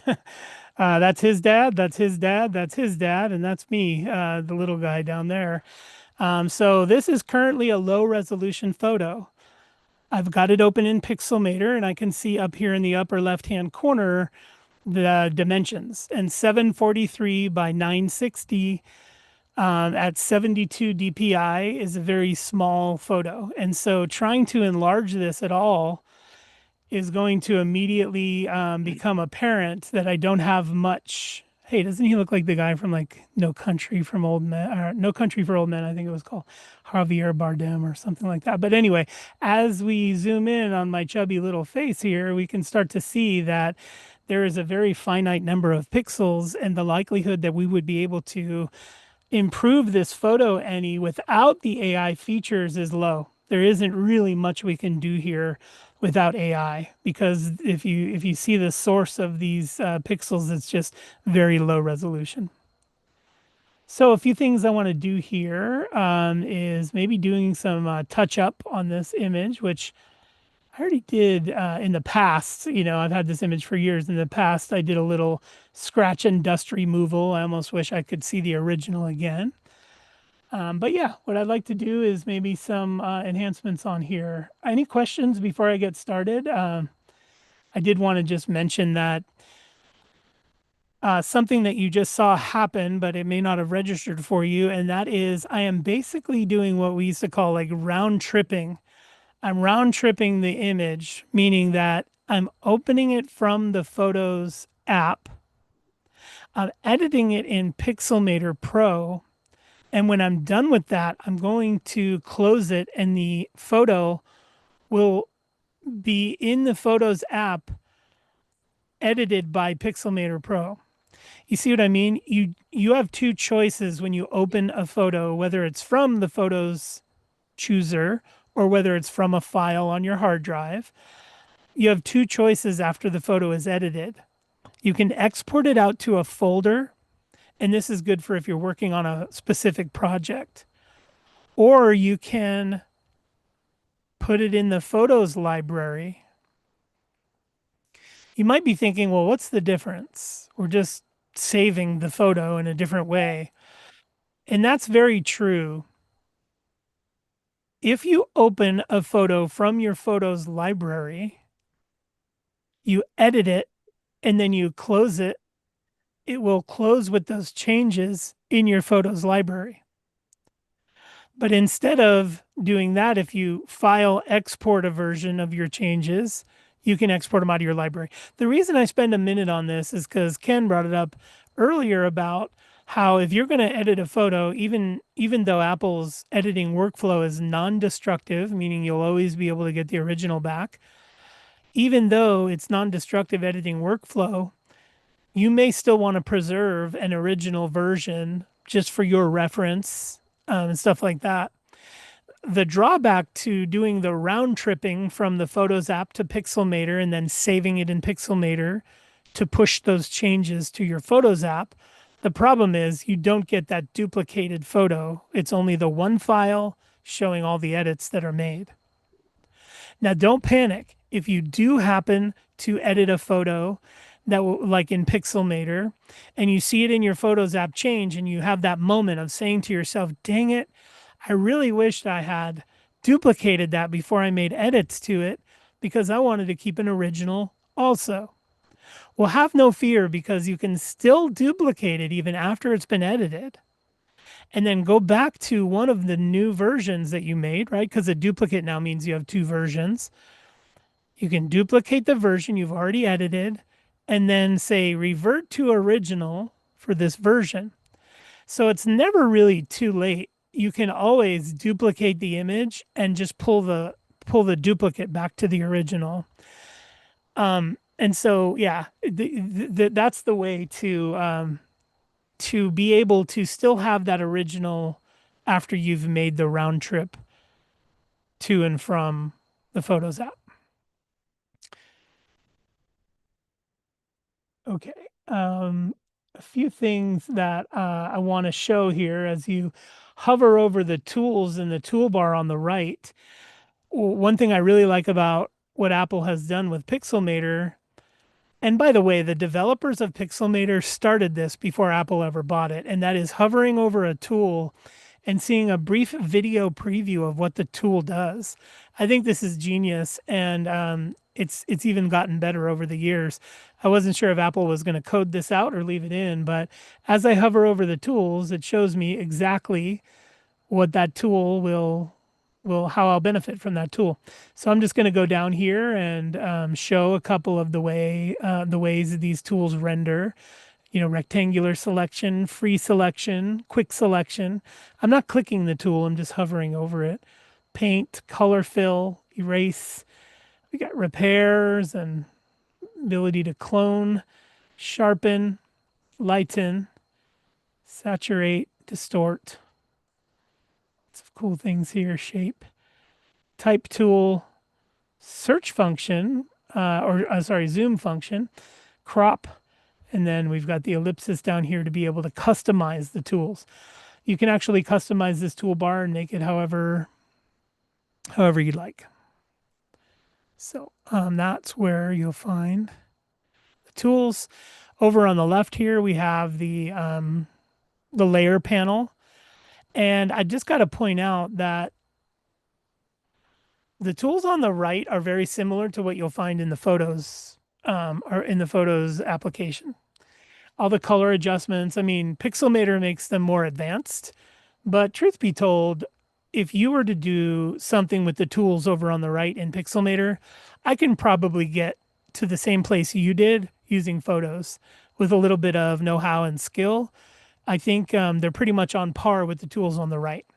It's the tool on the left, which is the layers panel, that really sets Photos apart from, or really sets Pixelmator apart from Photos. Layers are incredibly powerful. You can put layers on top of a photo. You can stack text and graphics and type and stuff like that. Whereas with the Photos app, you can't. That's where you're limited, is you're unable to do that. So what I want to do is try some auto enhancing here to see how well Pixelmator does with that sort of thing. So I just want to try some things here. Let's just try with remove background. What I really like about this is that background is messy. There's pixels and just stuff everywhere. I have not tried this yet on this photo, so it'll be interesting to see how it works, but let's just do remove background and see what happens.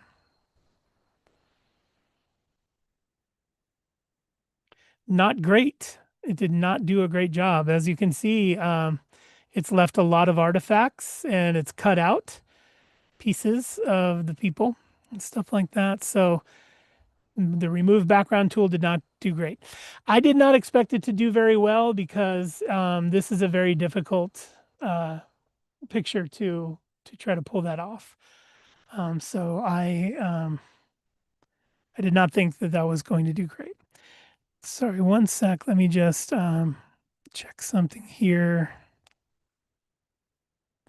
If you have a question, I'm happy to hear that while I check my notes. Pete, I loved your No Country for Old Men reference, and I put in the chat a picture of the actor and next to the photo with your dad. You'll love it. Oh, good. Okay. Yeah. Well, I have a cropping question for somebody like Ken. Would you crop that so that the little white edge is removed, even though you're losing a little bit at the top? Or would you try to with cover up? I like that. I think we should crop it. I think we should try to get rid of that that little white edge and stuff there. So yeah, let's give it a little crop and see how we do. I'm just going to go down to the little crop tool here, and then that will allow me to kind of grab the corner and sort of just like the Photos app. No real difference that I can see.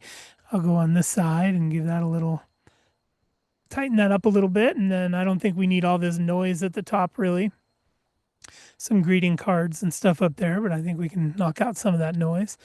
There we go. I'm going to click apply here, and I do think that crop was a good enhancement. Thank you. Let's try super resolution. So now that I've got the image cropped kind of the way I want it, I'm going to go up to image here, and I'm going to choose super resolution. Now you will not see this if you are not a Apple Creator Studio subscriber. But let's click it and see what happens. Now, before I click it though, let's zoom in to Mr. No Country for Old Men here. Kind of want to just frame his face here. And I think we can all probably agree that that looks more like a mosaic. I'm sort of framing him from forehead to chin. So when we do the super resolution, we can bring him back to forehead to chin and see what that's like. But as you can see, we're really getting very poor resolution here. Zooming in on his eye really proves that we don't have much data here. So I'm going to zoom back out, go up to image, use the Apple Creator Studio feature, super resolution. We'll probably get a little count up here, increasing resolution. Let's see, that won't take too long, I think. And then we get this slider where we're able to go back and forth to see. Boy, I don't see much. Let me go open this up a little more here, and I see what it did there, but maybe I'm asking the impossible. But Changing as the you can, tip of the nose slightly, but that looks about like it. yeah, let me frame him again, basically, forehead to chin. And you can see as I go through the eye there, it has taken out the Yeah. pixelization, but it has exchanged it for higher resolution pixelization, I guess. So this was a hard photo for it to chew on, but I'm just going to click done here and it'll take away our comparison bar. And we can kind of see now the photo hasn't enhanced much at all. So this was not a great example to choose from in enhancing the colors. I'm going to try another one. Let me see, image. I'm going to try, is there an enhance?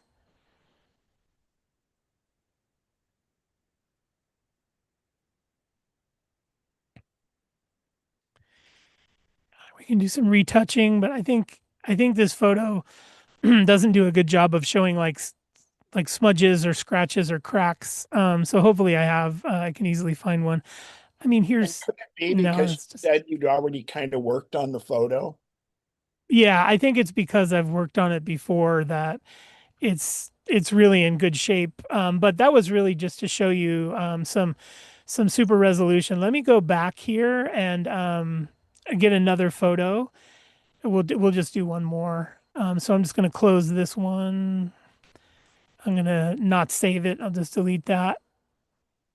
And then we'll get a new photo from the photos browser that I have not worked on. Okay, let me see, what do we have here? Me and my grandmother. Oh, that's a very sharp photo. Let's see. I don't think that needs work. So let me delete that. So giving. Okay, photos browser.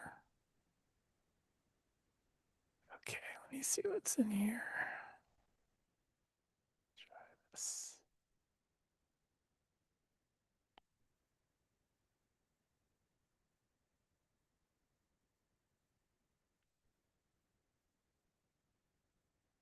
Okay.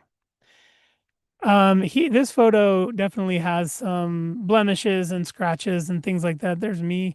Fun fact, my mother used to put Kool-Aid in the baby bottle because she didn't know any better. And my two front teeth came in completely rotted out. I had to have them removed as a kid, and I didn't have any two front teeth for 9 years. Create a nice lisp for me. Okay, so here we can retouch. You can get into an image and retouch. I'm going to do super resolution here just to see if this does any help here for me. I doubt it.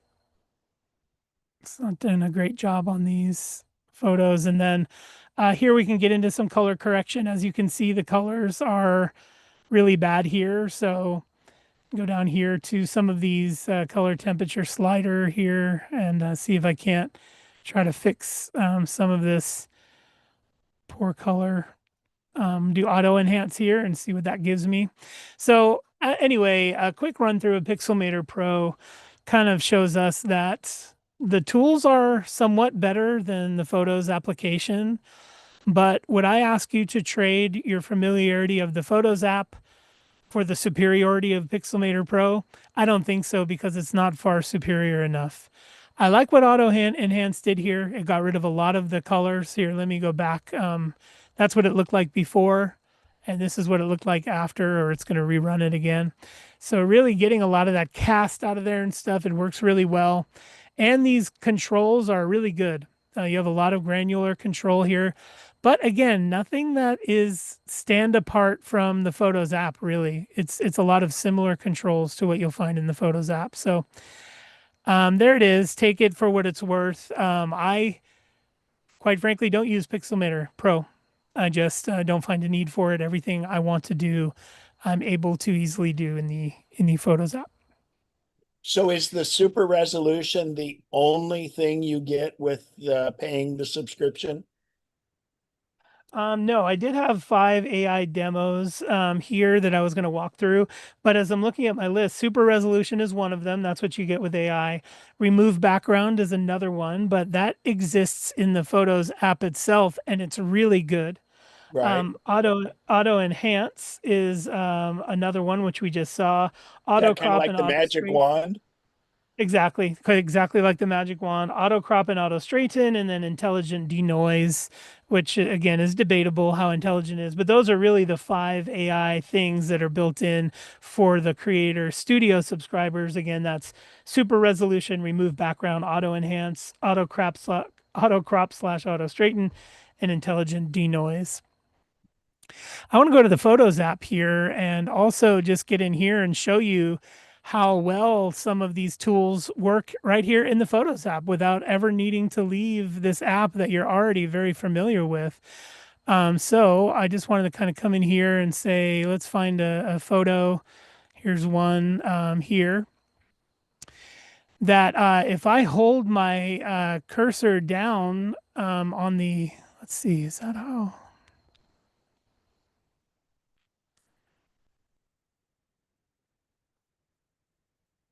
Interesting. I don't often use a non-touch interface. So with touch, you just hold it down, but I know there's also a way to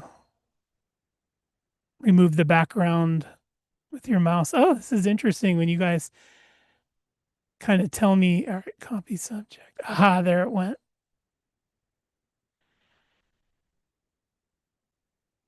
And then let me just, I guess what I'll do is open a freeform document.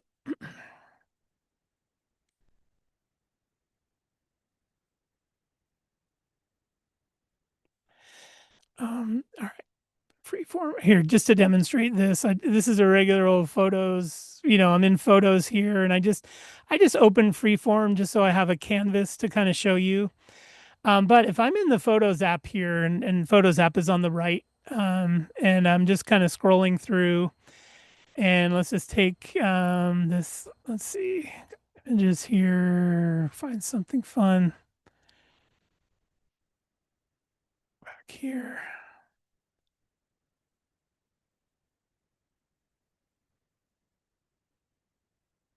Sorry. Let's see. Favorites here to library. Okay, let's see. Go up here. I'm going to just go to this last vacation here. Okay. And so in the Photos app itself, you have the ability to take a subject right out of the background of a photo without having to have any special tools or other apps or anything like that. On the right here, I'm in the Photos app, and on the left here, I just opened Freeform because Freeform is just a long sprawling canvas where I can paste as many things as I want. And I kind of wanted to demonstrate how it works here with Photos, that if I'm in Photos on the Mac, this isn't the phone, but if I'm in Photos on the Mac here, I can open a photo and then right click and say copy subject. What copy subject is takes that subject right out of the photo for me. It's basically like remove background. And then I can paste that wherever I want to go. So if I paste that subject here in Freeform, right, if I do paste, I now have that subject removed from the image, just like you see over here. And you can see it does a really good job of getting through hair and stuff like that. It did a nice job of preserving the hair and things like that. So removing backgrounds can easily be done right here in the Photos app, and you don't have to leave to get that done. Let's just try this one. This is a tougher one. I'm going to say copy subject. And then we'll paste that over here in freeform also. There we go. So you can see the subject is nicely isolated from the background. And I didn't need Pixelmator or anything fancy to do that. I'm just doing it right here in Photos, which is a joyful experience because I already know the Photos app and I don't have to learn Pixelmator or how to do all that stuff. Here, let's do one more. Here's Apollo. I'm going to right click and say copy subject. Hey, it even says look up dog up here. And I'll do copy subject. And let's paste him over here. And I could be pasting him into a Word or a Pages document. I could be pasting him into a graph that I made in Numbers. I could be pasting him into a Keynote presentation. It's very versatile what you can do with the things that you've copied here and pasted elsewhere. So let me let that sink in for a minute as we close out our discussion on Pixelmator. I just wanted to say that it has a very strange draw, kind of like Photoshop used to. Photoshop seemed to have more promise than delivery. There was this promise of, I'm going to use Photoshop to do these amazing things with my photos. Some of you even were able to accomplish that. Not many, but some of you were able to get to where you wanted to go using Photoshop. I think that Pixelmator is beckoning with this promise that it's going to somehow be better. And I've got to argue with it a little bit and say that for the basic photo browser shutterbug who wants to do some edits and even remove the background, do some what do you call it, AI enhancements and stuff like that, I don't think 90% of you have to leave the Photos app at all. So if you're curious about Pixelmator, ask yourself why. Because the Photos app is going to handle most of what you can do. But if you're the person who's saying, oh no, I want granular color controls, I want to be able to control colors by their own layer, I want to be able to have alpha channels and adjustment layers and things like that, then of course, Pixelmator Pro is where you need to land. And if you're thinking about, well, Pete, what about Pixelmator versus Photoshop? What's that comparison like? And I would just caution you by saying, I think Photoshop got in our collective memories as a good image editing app, and it isn't. It's a professional's tool that really doesn't do much for us. So I think the difference between something like Pixelmator Pro and Photoshop is that Photoshop has vastly more depth to it because it's designed for photography professionals. It has the ability to interface with a lot of enterprise class tools that are able to read and write different things like LUTs and other industry standard things. So if you're in the industry, Photoshop is an indispensable tool, but us consumers tended to get caught up in it for no good reason because it did way more than we needed.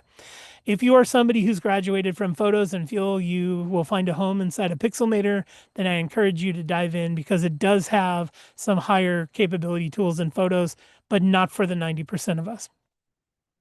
So moving on, next in my run of show here, I did have, the next thing was I was going to get into Affinity.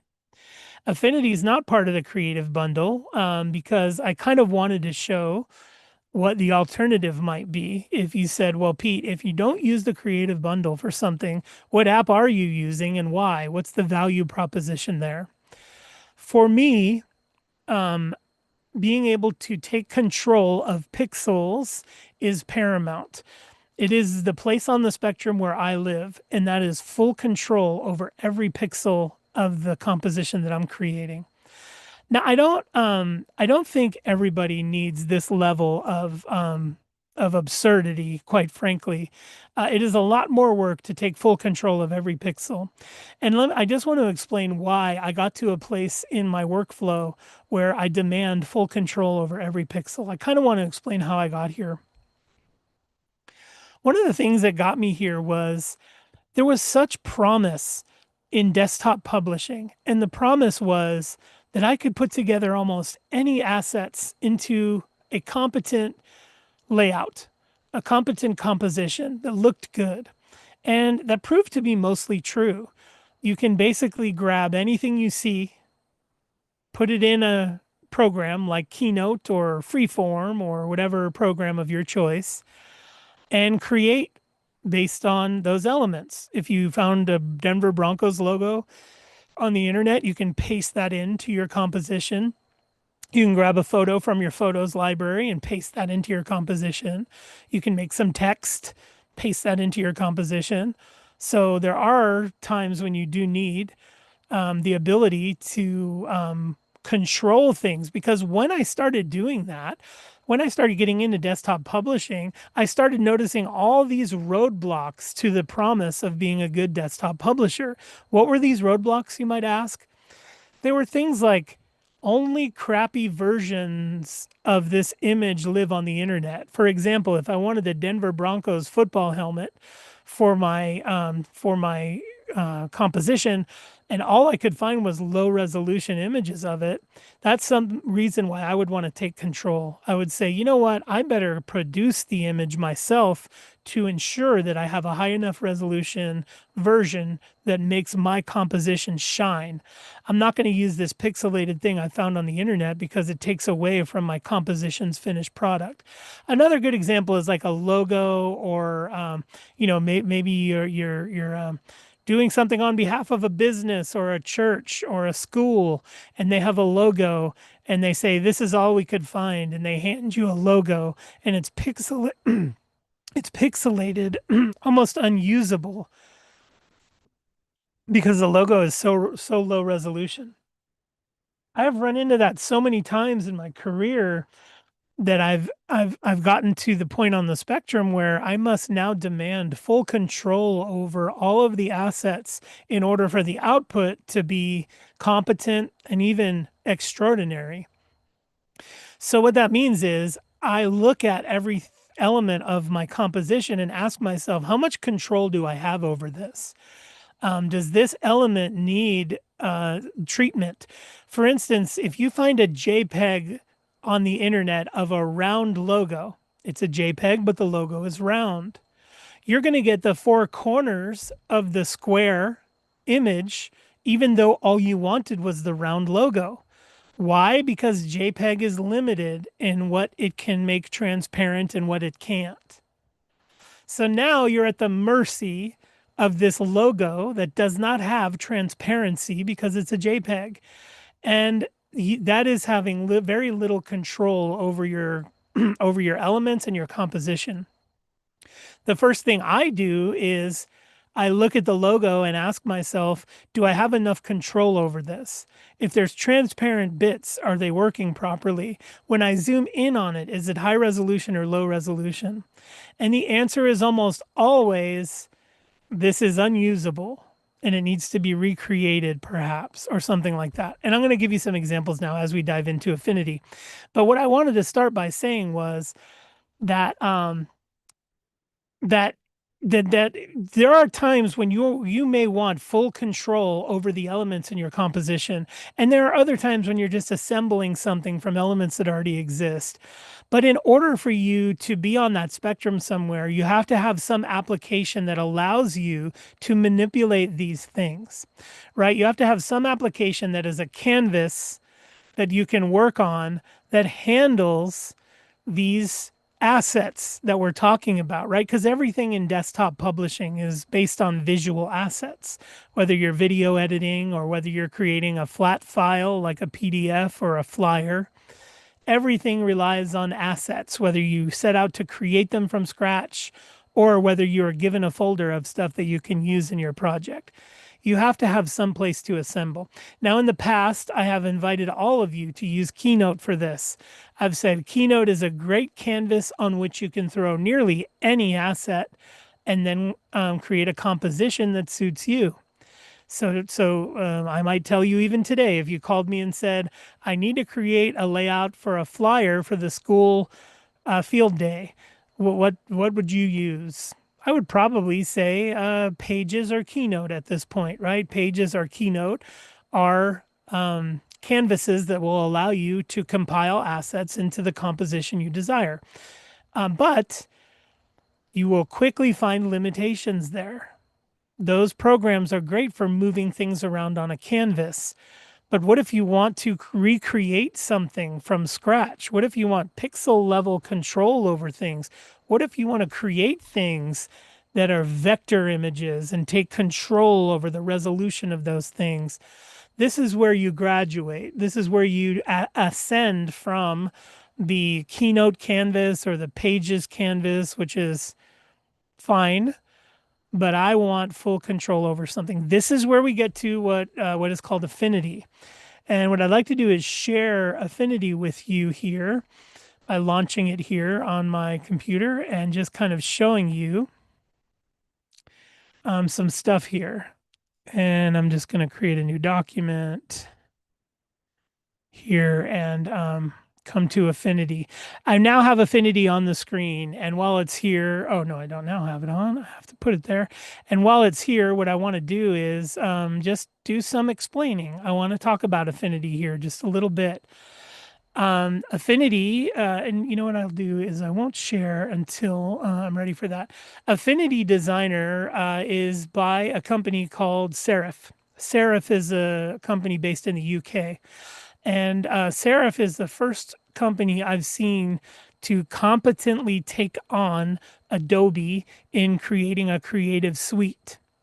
Now, Serif cannot replace all of Adobe's offerings because in Adobe's Creative Suite, there are many applications available like Adobe's Premiere program, which is the video editor in Adobe's Creative Suite. There is Character Animator. There's just so many apps in the Adobe Creative Suite. But what the Serif company took on was the big ones, which is a pixel level editor for vector images, a bitmap level editor for enhancing photos, and a page layout tool for creating publications. Those were the three things that this Serif company decided to take on and compete with Adobe on. And the reason they picked up these three things is because they're the most common tools for a desktop publisher. The ability to make vector images, the ability to create pixel images via bitmap, and the ability to lay those things out in a publication. Affinity, the Serif company created the Affinity bundle, which used to be separate apps that did all these things. You had an app that was a vector illustrator called Designer. You had an app that was a pixel editor, a bitmap pixel editor, which they called Photo, Affinity Photo. And there was an app called Affinity Publisher, which is for layouts. They've now combined all these into one. A remarkable application. I have put this thing through the test. I have used this thing reliably for years now. And I have got to say, I am very impressed with the work this company has done to compete with Adobe's top three offerings, and that is Adobe Photoshop, Adobe Illustrator, and Adobe InDesign. Those are the three things that the Serif company is looking to disrupt with their vector, pixel, and layout programs. So I want to talk about those a little bit because they're an incredible value, first of all. Here's a little bit of history. Serif released the Affinity bundle, and it used to cost money. It used to cost about $150 to get the Affinity bundle. Well, Canva came along and bought the Affinity bundle from Serif. Or they bought the whole company. They bought Serif, and Serif is now under the Canva roof. And I love Serif's declaration. Once they got bought, they said, we're always going to be free, and we're not going to let Canva charge you for this product, which I thought was great. It's going to be a free product from now on. And then they said, if you want to have some of the enhanced features through Canva, you can pay for the bundle. So once you pay for the bundle, and I think it's about $150 for the lifetime subscription, once you pay for the bundle, you've unlocked all of Canva's AI features. So now you get all of Canva's features along with the bundle. So that's really the difference between the free and the enhanced. I got to tell you that I use this daily, and I create vast amounts of content using this tool. And I never use the paid features. Even though I am fully subscribed to it, I never dabble with the paid features at all. AI has not made a compelling case in this suite yet. So if you do choose to opt into this and you decide that you want to download it, don't think you're missing anything by not having the AI features, because they don't add much value at this time in my observation. Just some reasons why this canvas is remarkable.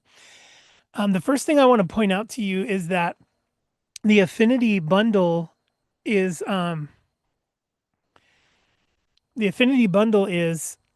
all in one application. So if I direct your attention to this upper left-hand corner here, everything is here. I have vector level editing with one tap of the Vector Studio. I have pixel level editing with one tap of the Pixel Studio. I have a layout utility with one tap of the Layout Studio. I have Canva AI, which you will not see in the free version, but since I am a signed user, I have AI functions. And then this remarkable option here allows you to customize a studio that suits your needs exactly.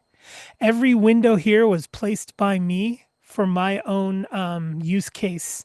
And it's incredible what I've been able to accomplish by having my own custom studio. I can still go back and get into all these.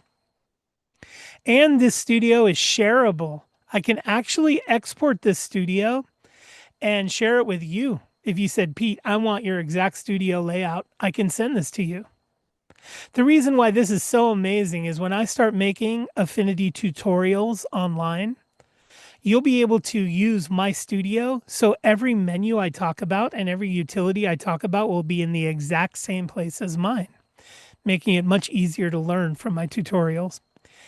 So I have this amazing custom studio and then this canvas on which I can put whatever we want.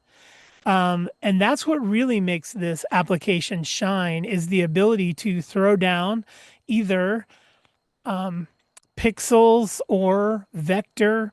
And I want to show you an example of some of the work I do that it will maybe turn the light on for you and go, oh, okay, that's interesting. I now see what that means, or what they're doing with that. And let me just show you here. I'm going to go in here and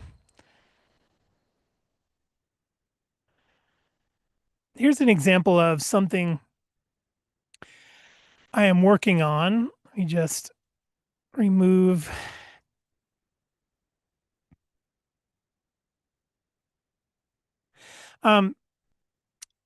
Graphical layouts like this, where high resolution is required, or here, I think I have a better example. Just do this.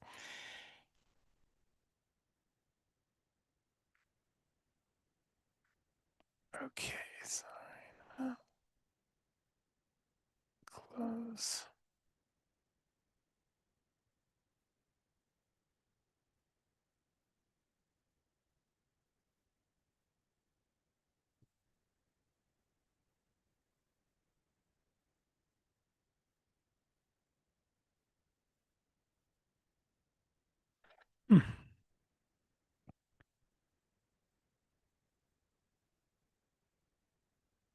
Okay, and so here's something I did recently that I was given this logo, okay?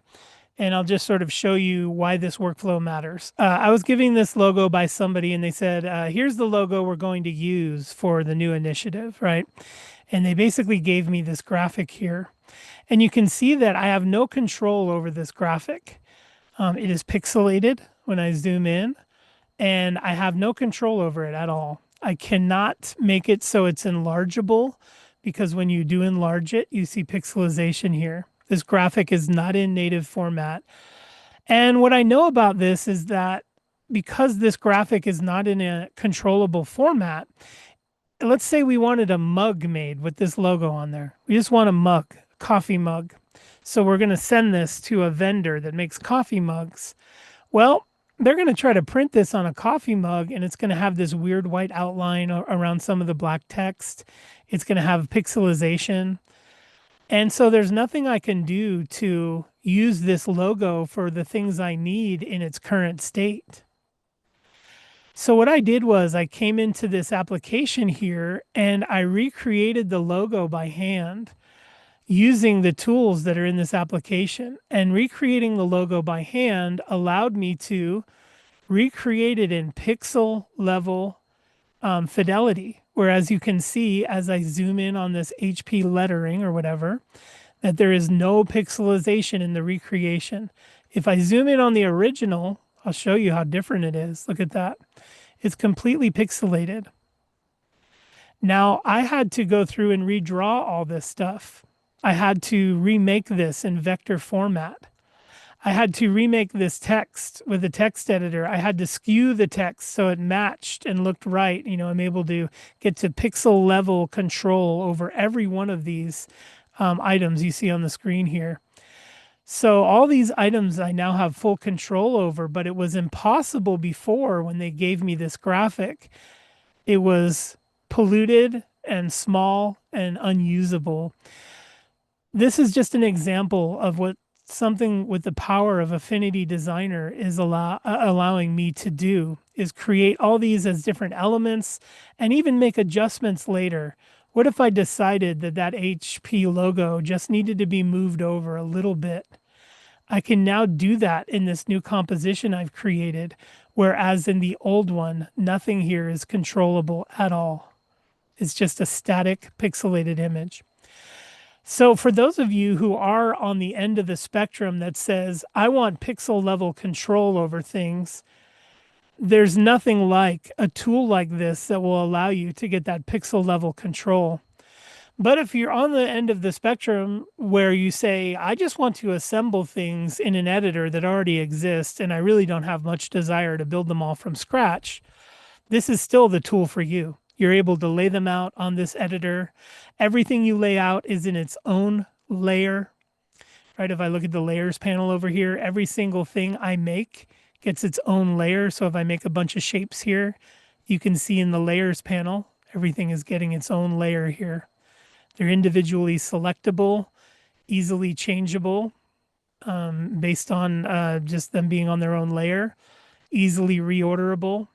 Right, it's a very capable application that makes it easy to get into this level of pixel vector desktop publishing.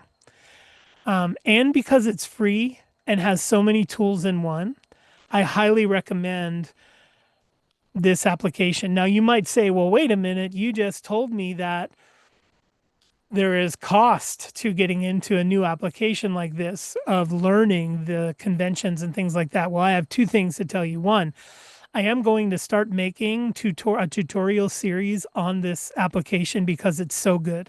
I picked it to do tutorials on, not Final Cut Pro, not other applications. I picked this one for two reasons. There's not much out there that's any good in terms of tutorials for this application, and I've become extremely adept in getting around in this. So number one, if you download it, you'll be able to follow my tutorials here coming soon. And number two, I often get asked by folks, what's a good application to get in and create a logo or to create pixel level things? And I think my answer for many years has been, well, Keynote will do that for you, or Pages, or now Freeform is also available. But all of those have a very low ceiling. So if you're the type who has an appetite to go a little bit beyond the ability to just assemble things that you did not create, and you want to be the creator of those things, I think it's worth the investment of understanding this app a little better to get in there and use it in your daily workflow. The tutorial series I create is going to take you from the very start, the interface, how to get around, and build you all the way up to being able to create those logos and vectors and Bezier curves and all of those things. So I highly recommend it. It's free. If you download Affinity by Serif, Al has probably already linked us up in the chat. It is an extraordinary application if you have a need for it. If you're sitting here going, Pete, I don't care about any of that, then this is not the app for you. But I know some of you who have asked some questions about how do I sort of graduate past the Keynote canvas and start making things in vector format myself. So, okay, Pete, next. I have a Oh, question on Affinity there. I had purchased I believe it was purchased, the Affinity Photo and Affinity Designer. and I haven't used it in a long time. So I fired up Affinity while you were speaking, and it tells me, do I want to do the new, it's all in one now, and that's what you're showing there. So it's basically, you can, I could reach into photos and edit photos in Affinity Photo, and it's all in this interface now. So there's nothing I lose by going ahead and upgrading to, or changing to the all-in-one. Exactly. Yeah, there used to be 3 different apps. It was Publisher, like designer, and photo. like you said, yeah. Now what they've done is it's still those 3 apps, but they've combined them into one, so I can traverse between them in the same canvas easily by clicking these up here. So I have the same canvas, but I'm able to traverse. Now, what this is really useful for is, and go ahead, Ken. I'm sorry if I No, did I that was see there it. where you feel, oh, okay. And it's interesting because Canva being included now too, it goes back to one of the very first programs I ever used for desktop publishing, was called Canvas back in the day. I And remember that. Yeah. Canvas was the first one to merge vector and pixel. Oh, yeah, yeah. And then what was the one it That was was a Guy called? Kawasaki had. No, that wasn't Guy Kawasaki. Guy Kawasaki was pushing Canva, but that was back in the day on my very first PowerBook laptop. The guy had installed it, and it was great. I'm gonna open up something here. Just a sec. Oh, here it is. I'm losing things today.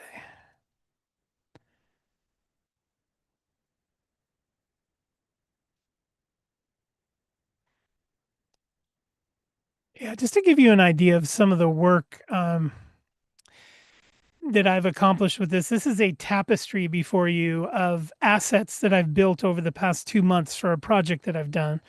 I needed a bunch of visually appealing storytelling type images, and I'm creating basically instructional videos for things. And so I'm using a combination of AI and my own work here.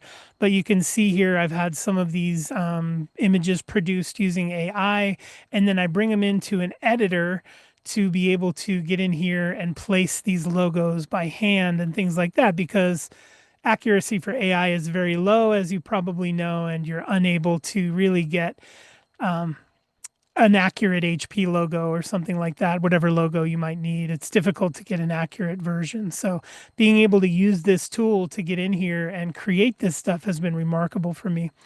Here's another thing I just want to show you is on the left here, we have a screenshot that somebody sent me. They said, hey, here's a screenshot from my phone. Are you able to use this in creating a job aid tool, for the field or whatever the case is? Well, I don't have any control over this. Again, it is a very pixelated image, as you can see. And if I were going to use this in a project, I'd basically be using a pixelated asset, something that I don't have control over. What I did was I went and rebuilt this asset in this graphic editor. And I'm talking about every single element was remade by me. In fact, this little graphic right here, I remade it from scratch. That way I could zoom all the way into something and never get any pixelization. Exporting a project at this level of insanity, I guess, quite frankly, is something that I typically want, but you may not always find that.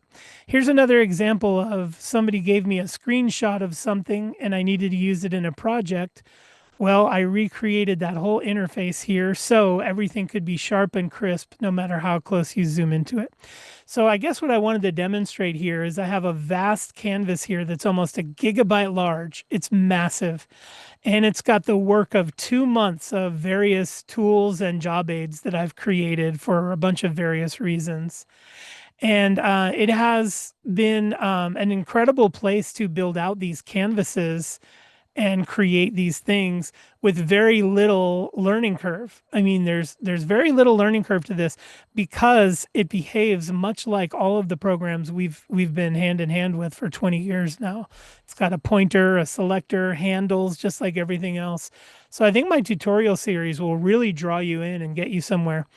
Let me show you what the magic is just really quick here. I'll go through something fairly quickly and do a little magic here.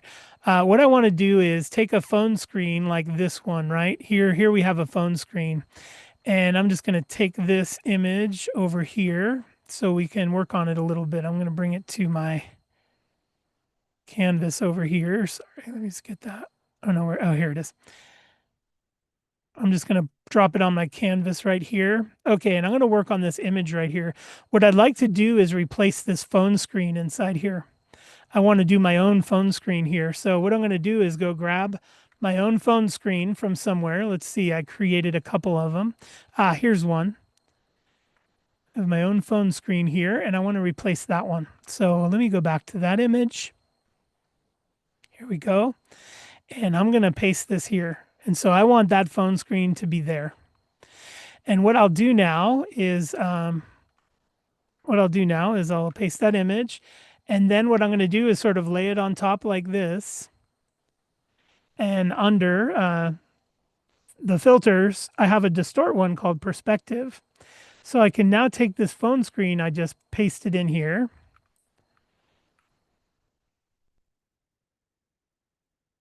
And shrink it down here for a sec. I just want to show you the outcome here and then show you why it's so cool to be able to jump over to pixel. So here I go again. Sorry, I got to do that one more time. Filters, distort, and perspective, right? Now I can take this image and I can match it up to the phone because I'm working in vector and I have full capability here. Take this image here and match it up to the phone. And now look what I've done is I've blocked the finger. I can no longer see that finger. And so I need to get that finger back. I'm going to go into the pixel level editor and I'm going to come in here and with the erase brush tool, I can come in here and get that finger back. I can clear out what's on top of it. And so that'll now show. I can do that much more accurately, but I'm just going to do a rough version of it here. So now I'm editing pixels and vector all in the same application. And I can switch easily back to vector and have that vector level control.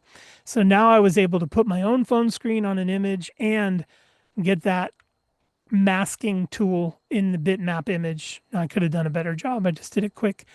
But this is how I quickly get to some of these enterprise class images that I'm creating in my day job with this tool that has incredibly accommodated my creative needs. It is right there with me when I expand and demand more from it. So I am really impressed with it. And I know some of you have indeed outgrown your sort of keynote canvas. This is what I highly recommend you start out with. And my tutorial series will be very helpful there over time. Okay, I had one other kind of segment of creative apps I wanted to get into. I'd be remiss if I didn't because they're only growing in their popularity. And let me see, we've got in the group an incredibly talented designer in Ray. I don't know if Ray's with us. Oh yeah, he is, Ray. I've been able to collaborate with Ray over the past couple of months or even years, but lately just looking at some of the work, compliments to you, Ray. I hope I'm not embarrassing you or anything, but just incredible work in 3D modeling and CAD. I'm beyond impressed at what Ray's able to accomplish here. But it just kind of shows me that democratized manufacturing and us taking matters into our own hands when it comes to designing a need that we have, I think is huge. So I'd be remiss if I didn't bring in a little bit of sort of flat file CAD type of stuff or even 3D modeling type of stuff. And I thought I would use the iPad for this, if that's okay with everybody, because the iPad has the Apple Pencil, and I think that really boosts our accessibility to the content, because the touch interface is great and everything, but what the touch interface lacks is precision. Quite frankly, the finger is only so accurate a tool, but this Apple Pencil, they even now have the ability to hover over the screen and not even touch it, and have the Apple Pencil broadcast the cursor before the stylus even touches the screen. That's an incredible breakthrough, because now you can really see exactly where you're going to lay your pencil down before you ever touch the screen. So I wanted to just show an app called Shaper 3D is the name of this app. I'm going to launch it on my iPad, and then I'm going to get in the meeting with my iPad so I can share that with you. Or wait, can I just broadcast my iPad to the screen? No, it's best if I just jump in the meeting. So I'm just going to jump in the meeting with that.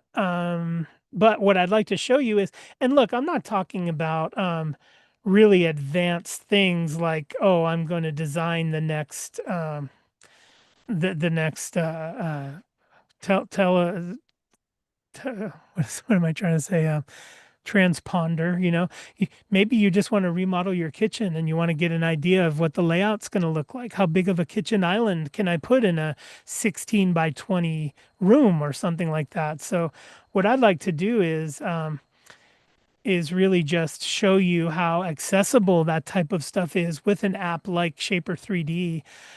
So if you'll just excuse me, I'm going to make an effort to get into this meeting on the iPad so I can just use that. But I just got to get to the link. Link on the iPad. 1 sec.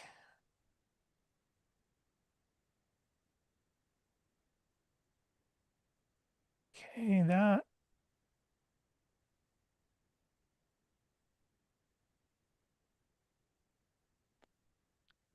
Okay, perfect. I'm almost there.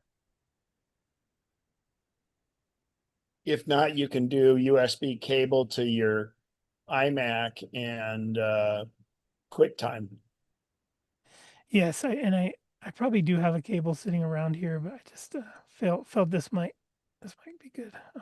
Okay, let me just click. Okay, I'm almost there. Here I go. First Saturday. That. All right, I'll jump in here and then share the screen. Those off. Don't need any of those. Join. There we go. Now I'm just going to share from here. Yep, you're definitely in. Good. Okay.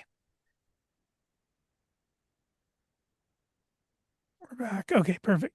Hey, I got a photos widget there, and there's my cousin Tony doing his best. And that's actually better resolution than your desktop screen was. Interesting. Okay, good. All right. So what I wanted to jump into here is Shaper 3D. Shaper 3D is also free, or there's a free trial. But here's a couple things I want to say about Shaper 3D, and that is that this is a competitor in a field of a lot of this type of application. What I mean by this type of application is that this is a CAD, basically a CAD type of application. CAD is a computer assisted drafting, right? Is the acronym for CAD. And in the old days, what it meant was, instead of drawing plans for something, you would now switch to a computer and create those plans on a computer instead of a paper and pencil drawing. And then once we got to CAD, the next step was sort of extruding things to make them 3D. So you go from CAD, which you do not need any 3D modeling in a CAD thing. That's why something like remodeling your kitchen, or looking how much space you have on your deck, and saying, okay, I want to buy this cable at Costco. It's 58 inches long.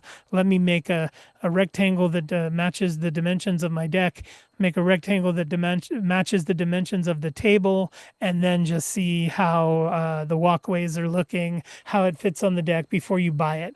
It can be something just that simple as I want to see how a piece of furniture is going to fit in a room, so I want to lay that out. Or it can be as advanced as I want to build a whole house and I want to lay out all of the floor plan there. So I'm getting into Shaper 3D here, and I just want to go into a new document to start and kind of show you that when you get into a new document, you really have the ability to jump right into 3D or keep it 2D. 2D mode is called sketching, and then everything else is taking place in the 3D viewport. So as I jump in here, the interface does take some getting used to. There's a little bit of overhead when it comes to learning Shaper 3D. As you get more and more into it, you'll find that tools are a vast set of tools here. But I just launched it and started a new project. So if you did download it and you're following along, if you launched it and started a new project, this is likely what you'll be seeing. And the first thing I always do is start a sketch, because everything that I create in Shaper 3D comes from some sort of sketch. And while we're on the topic of sketches, and before I dive more into the interface, I do want to show you some practical uses of a program like this. That are the reason why I learned this type of stuff is sort of practical uses of programs like this. And so one of the things I recently made was a caddy for the sink. My wife was at Target, and she said, I want a caddy, and we're in the section and we're looking at the available caddies, and she says, I want a caddy, but I don't see any that'll hold a sponge, a steel wool, and a third thing that she had with the brush down at the bottom. I sure wish I had one of those. And I was like, well, hold my beer. Let me go design you one. So what I started with was a tape measure, and I measured the sink, and I measured the size of the sponges, and then I came to my CAD tool here like Shaper 3D, and I just started laying it out. The reason I switched to this already finished product is you can see that my measurements came in handy, where I was able to throw this down on the canvas, draw it flat, and then start to extrude it so it's 3D. Let me go back to here and just pull up another model that I was able to put together, and that's my hamburger press. I'm very OCD about the way the things are shaped, or I measure my hamburger meat with a scale before I put it in here, but I created this press where I can push down and rotate the thing, and I get a perfect burger with the right amount of stuff in there. So being able to, we bought an ice maker, and the scoop that came with it was not good enough for me. So I created a new ice scoop where you can scoop and pour it into your water bottle all in one motion. And then this drying rack here keeps it nice and dry. So I think if you look at things, to a hammer, everything looks like a nail, right? To me, everything looks like a thing I can do with my 3D superpowers. Like I wanted a caddy next to my bed that was going to charge my phone and hold my water bottle and hold my AirPods and hold my back scratcher and charge my watch. And so again, I measured those things. I came to this app, I sketched them out, I extruded them, and got me a organizer that perfectly suits my needs. I 3D printed it, and now it sits next to my bed with all my stuff in it. So the reason for getting to this, and I'll go back to my new document here, was you can go on the spectrum from I simply want to see how this kitchen table might look in my kitchen in terms of taking up space, all the way to I want to design a new caddy for my bathroom to hold my toiletries just the way I want them. So what I'll do here is just start a new document, and I'm just going to hit sketch. There's a little sketch button over in the left toolbar here. I'm kind of making it pulsate a little bit there, but I'm just going to hit sketch, and I get to decide what plane I want to sketch on. Do I want to sketch on the red axis, which is sort of the floor? Do I want to sketch on the wall? I'm just going to go to the floor here. I'm going to tap this little axis here. And now I like to simplify things because my mind doesn't like too much stacked complication. I think to myself, you know what? This is like a piece of graph paper from the 1900s. You all might remember that amazing material called graph paper, but that's really what this is graph paper now. And we used to all grab a piece of graph paper and sketch out projects on it. At least I think we did. That's what I did. Is graph paper was a great way to sketch that out. So basically what we see here now is just really a digital piece of graph paper. In the upper right, I do have my ability to change the units. Millimeters, centimeters, meters, inches, feet. If I'm doing a room, I probably want to do inches or feet. If I'm doing a tiny little design of something small, obviously millimeters might be the right choice for that. I can lock the grid size, right? So if I pick inches and then I zoom into the grid being a 1 inch grid or close to it, I can then lock the grid size once I get there. I can say I want these to stay at 1 inch. So I lock the grid size there. And now with this piece of graph paper I have, basically, I can start sketching, right? I say, okay, my kitchen is what, 10 feet by 12 feet. So I'm just going to go here to the middle of my composition, go to the tools and pick a rectangle here, draw a rectangle and then input my dimensions, right? I'm going to say this is, and I said inches was, right? So I'm going to say this is 120 inches here. Just using touch, I'm going to put in my next dimension here. And that's 200 inches. So that's the size of the room. I've now basically just used a piece of graph paper to sketch the room I want to lay out. And I have measurements for those. I can pull those measurements around and say, okay, that's 200 inches there. It's 100 inches there. And the table I want to buy is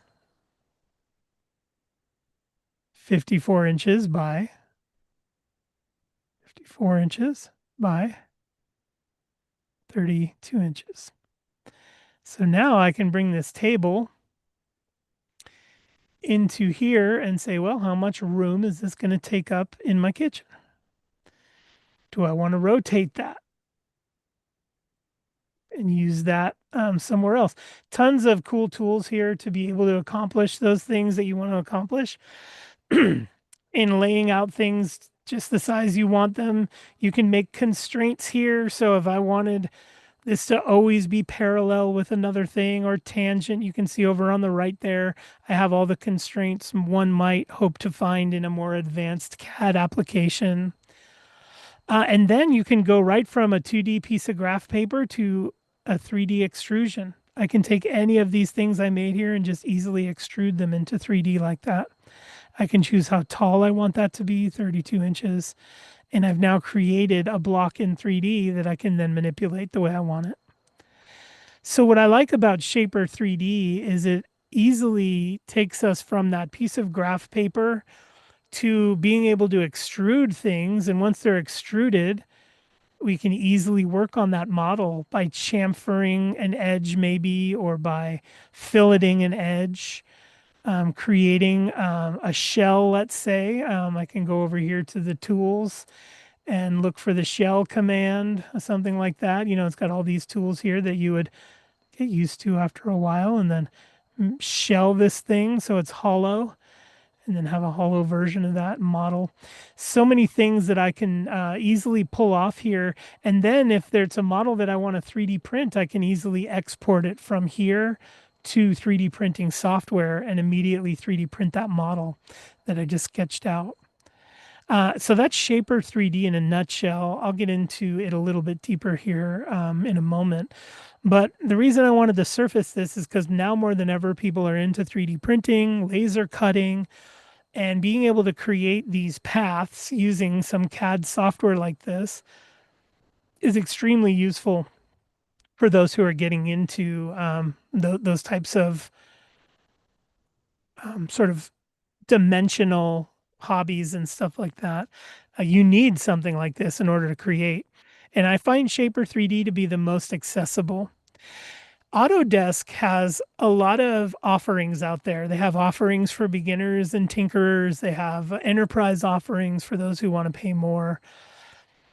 I find that those are going to be more powerful industry standard software. Things like Autodesk is the ones that are building for machinists, and they're the ones that are building for the people who work at Gillette engineering new razor technology. They're really enterprise class and heavy applications, these Autodesk applications. But if you can use them, the very high learning curve is tough. The reason I chose Shaper 3D is it's because it's an app without all the power and intimidation of some of those more enterprise class applications. Shaper 3D is a touch first approach that allows you to sit in an easy chair and do very extensive and highly detailed plans or CAD operations without all the formal overhead of an official Autodesk CAD app.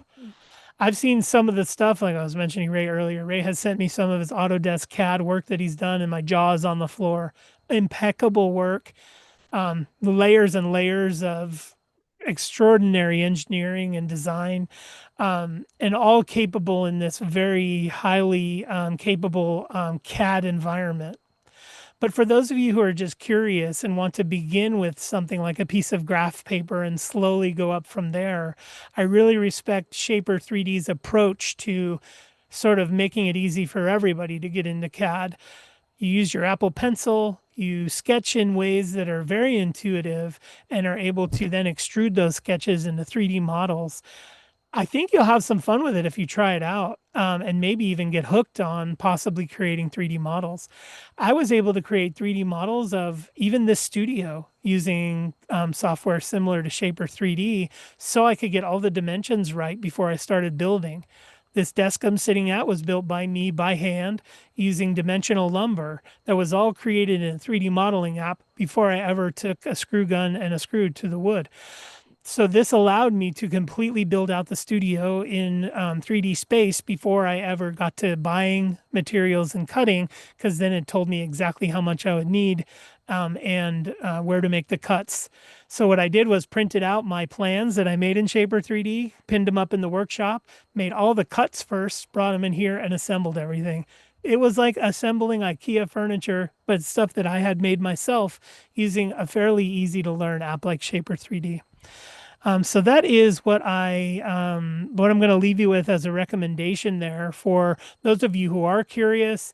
If you're an old graph paper enthusiast like I was and like to sketch things out on graph paper, Shaper 3D may just be the digital equivalent you're looking for. The Apple Pencil makes it incredibly approachable, and the free version allows you to save something like 3 projects.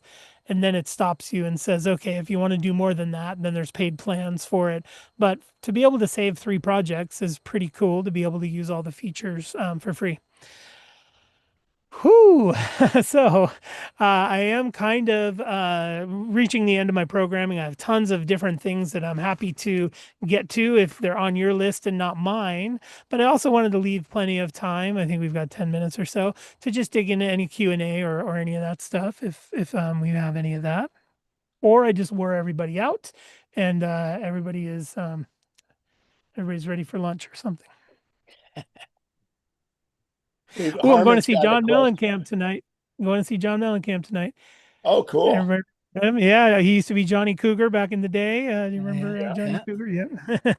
Harmon, Okay. Harmon has a Harmon, question yes. for you. Yes, sir. And then Lena after that. Perfect. When you were showing the HP printer and your handmade version of that icon of the printer with the 4 colors, do you care about the file size at all? Yeah, good question. Let me share that again here. Share my screen here. Yeah.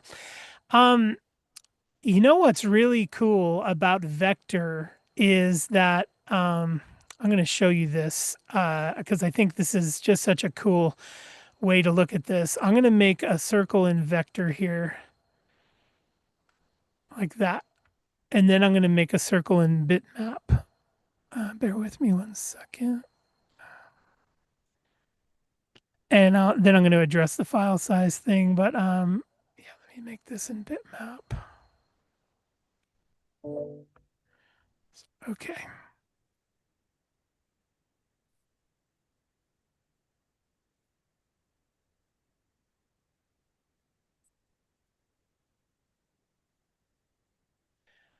Okay, cool. We have two circles here, a story of two circles. One is bitmap and one is vector. You can see the bitmap version is on the right. And what bitmap means is here's the example I like, but the youngsters I teach don't get it. And that is the example is like, remember if we used to smash silly putty onto a newspaper clipping and then take it off. Well, that was going with the silly putty. If you stretch that silly putty, that ink was going with it. If you mash that silly putty up after dipping it in that ink, the ink was going to get on it.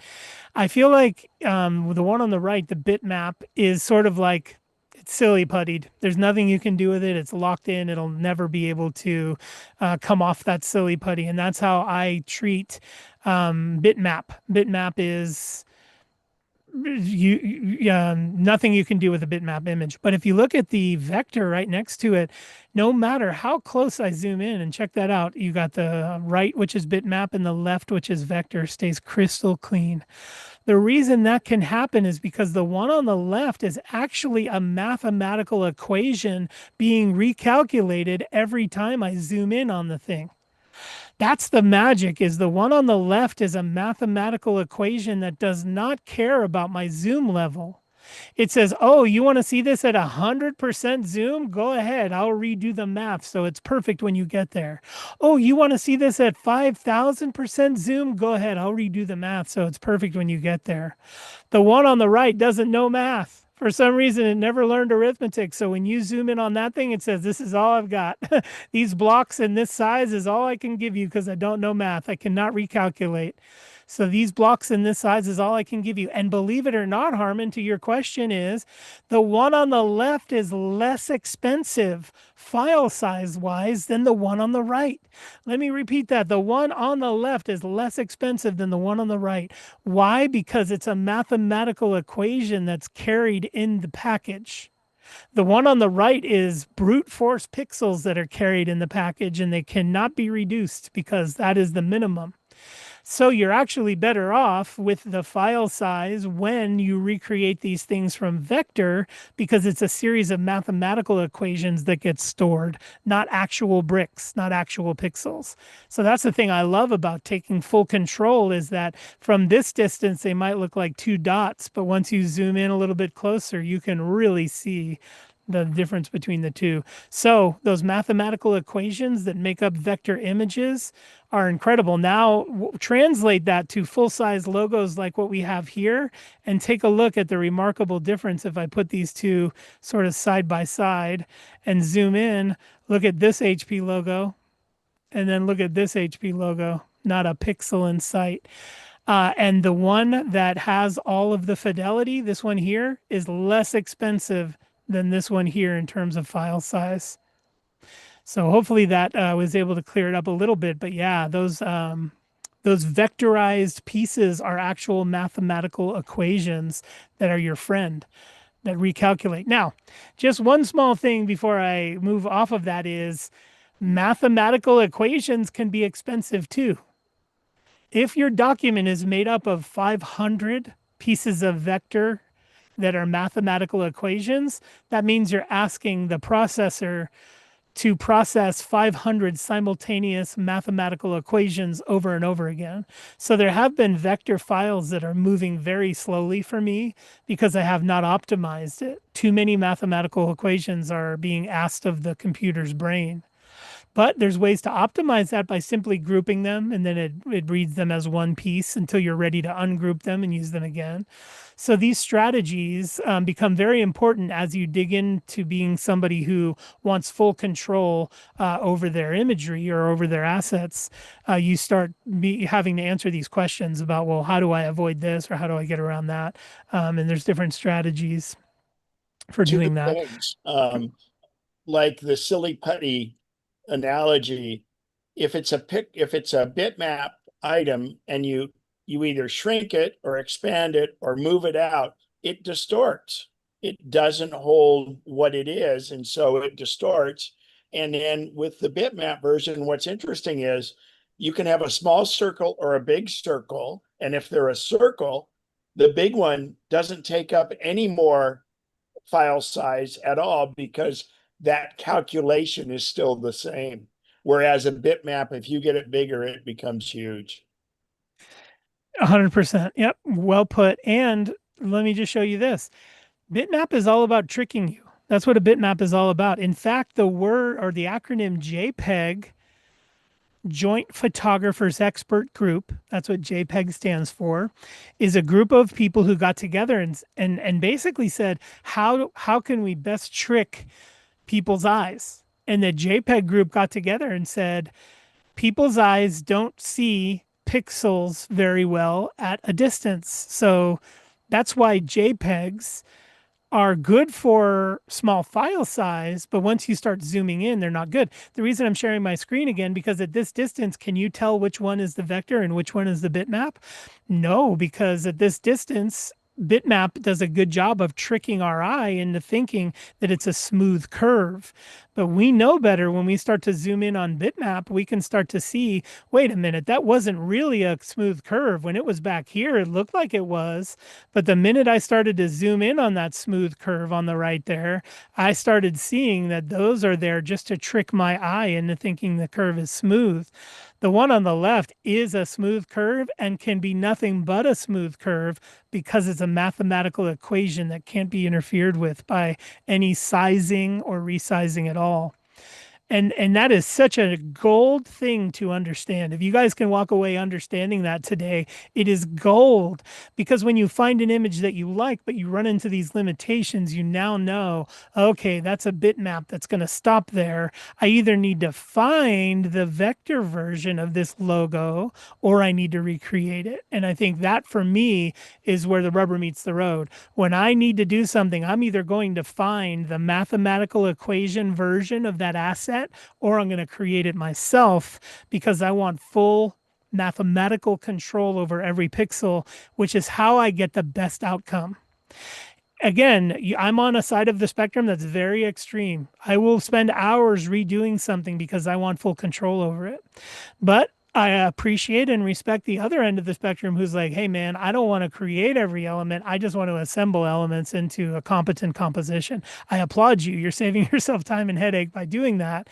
That's just not my workflow. I need full control over these graphics because I'll tell you the reason why. All too often I sit there in meetings and I see my peers or other people presenting something and I'm going, oh my, these people have, I guess, no care in the world about the quality of what they're outputting. It's just really badly pixelated in a lot of cases, or the images are stretched and things like that.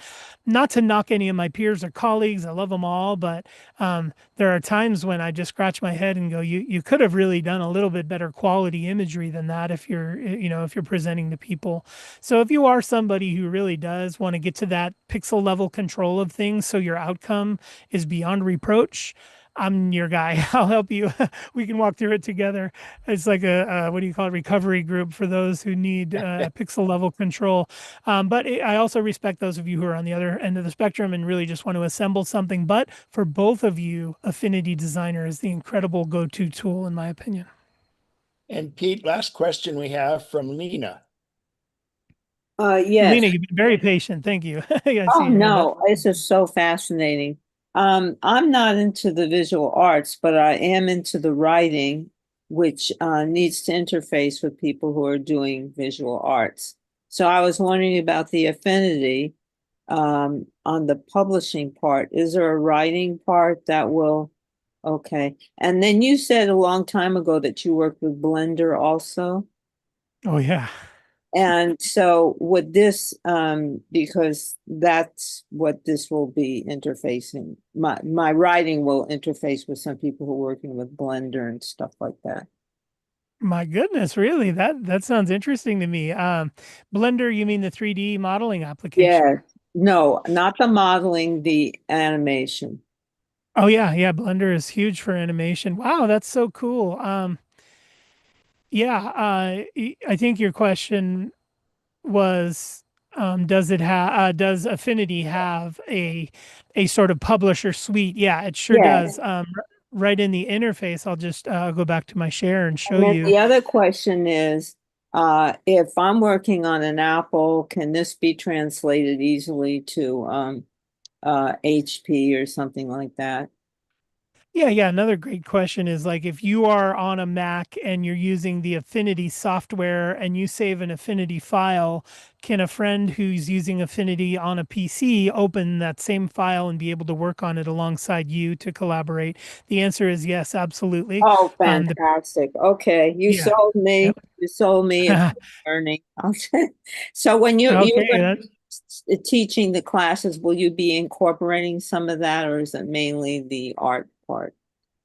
No, 100%. I'm going to go through all of the different modalities, and basically the writing is right up here. It's called layout. I don't know if you can see on my screen. It's very small, but you've got these different modes here. You've got basically the mathematical pixel mode, which is the one I say I spend a lot of time in. You've got the pixel mode, which is like for photos and stuff, but then layout is the writer's tool.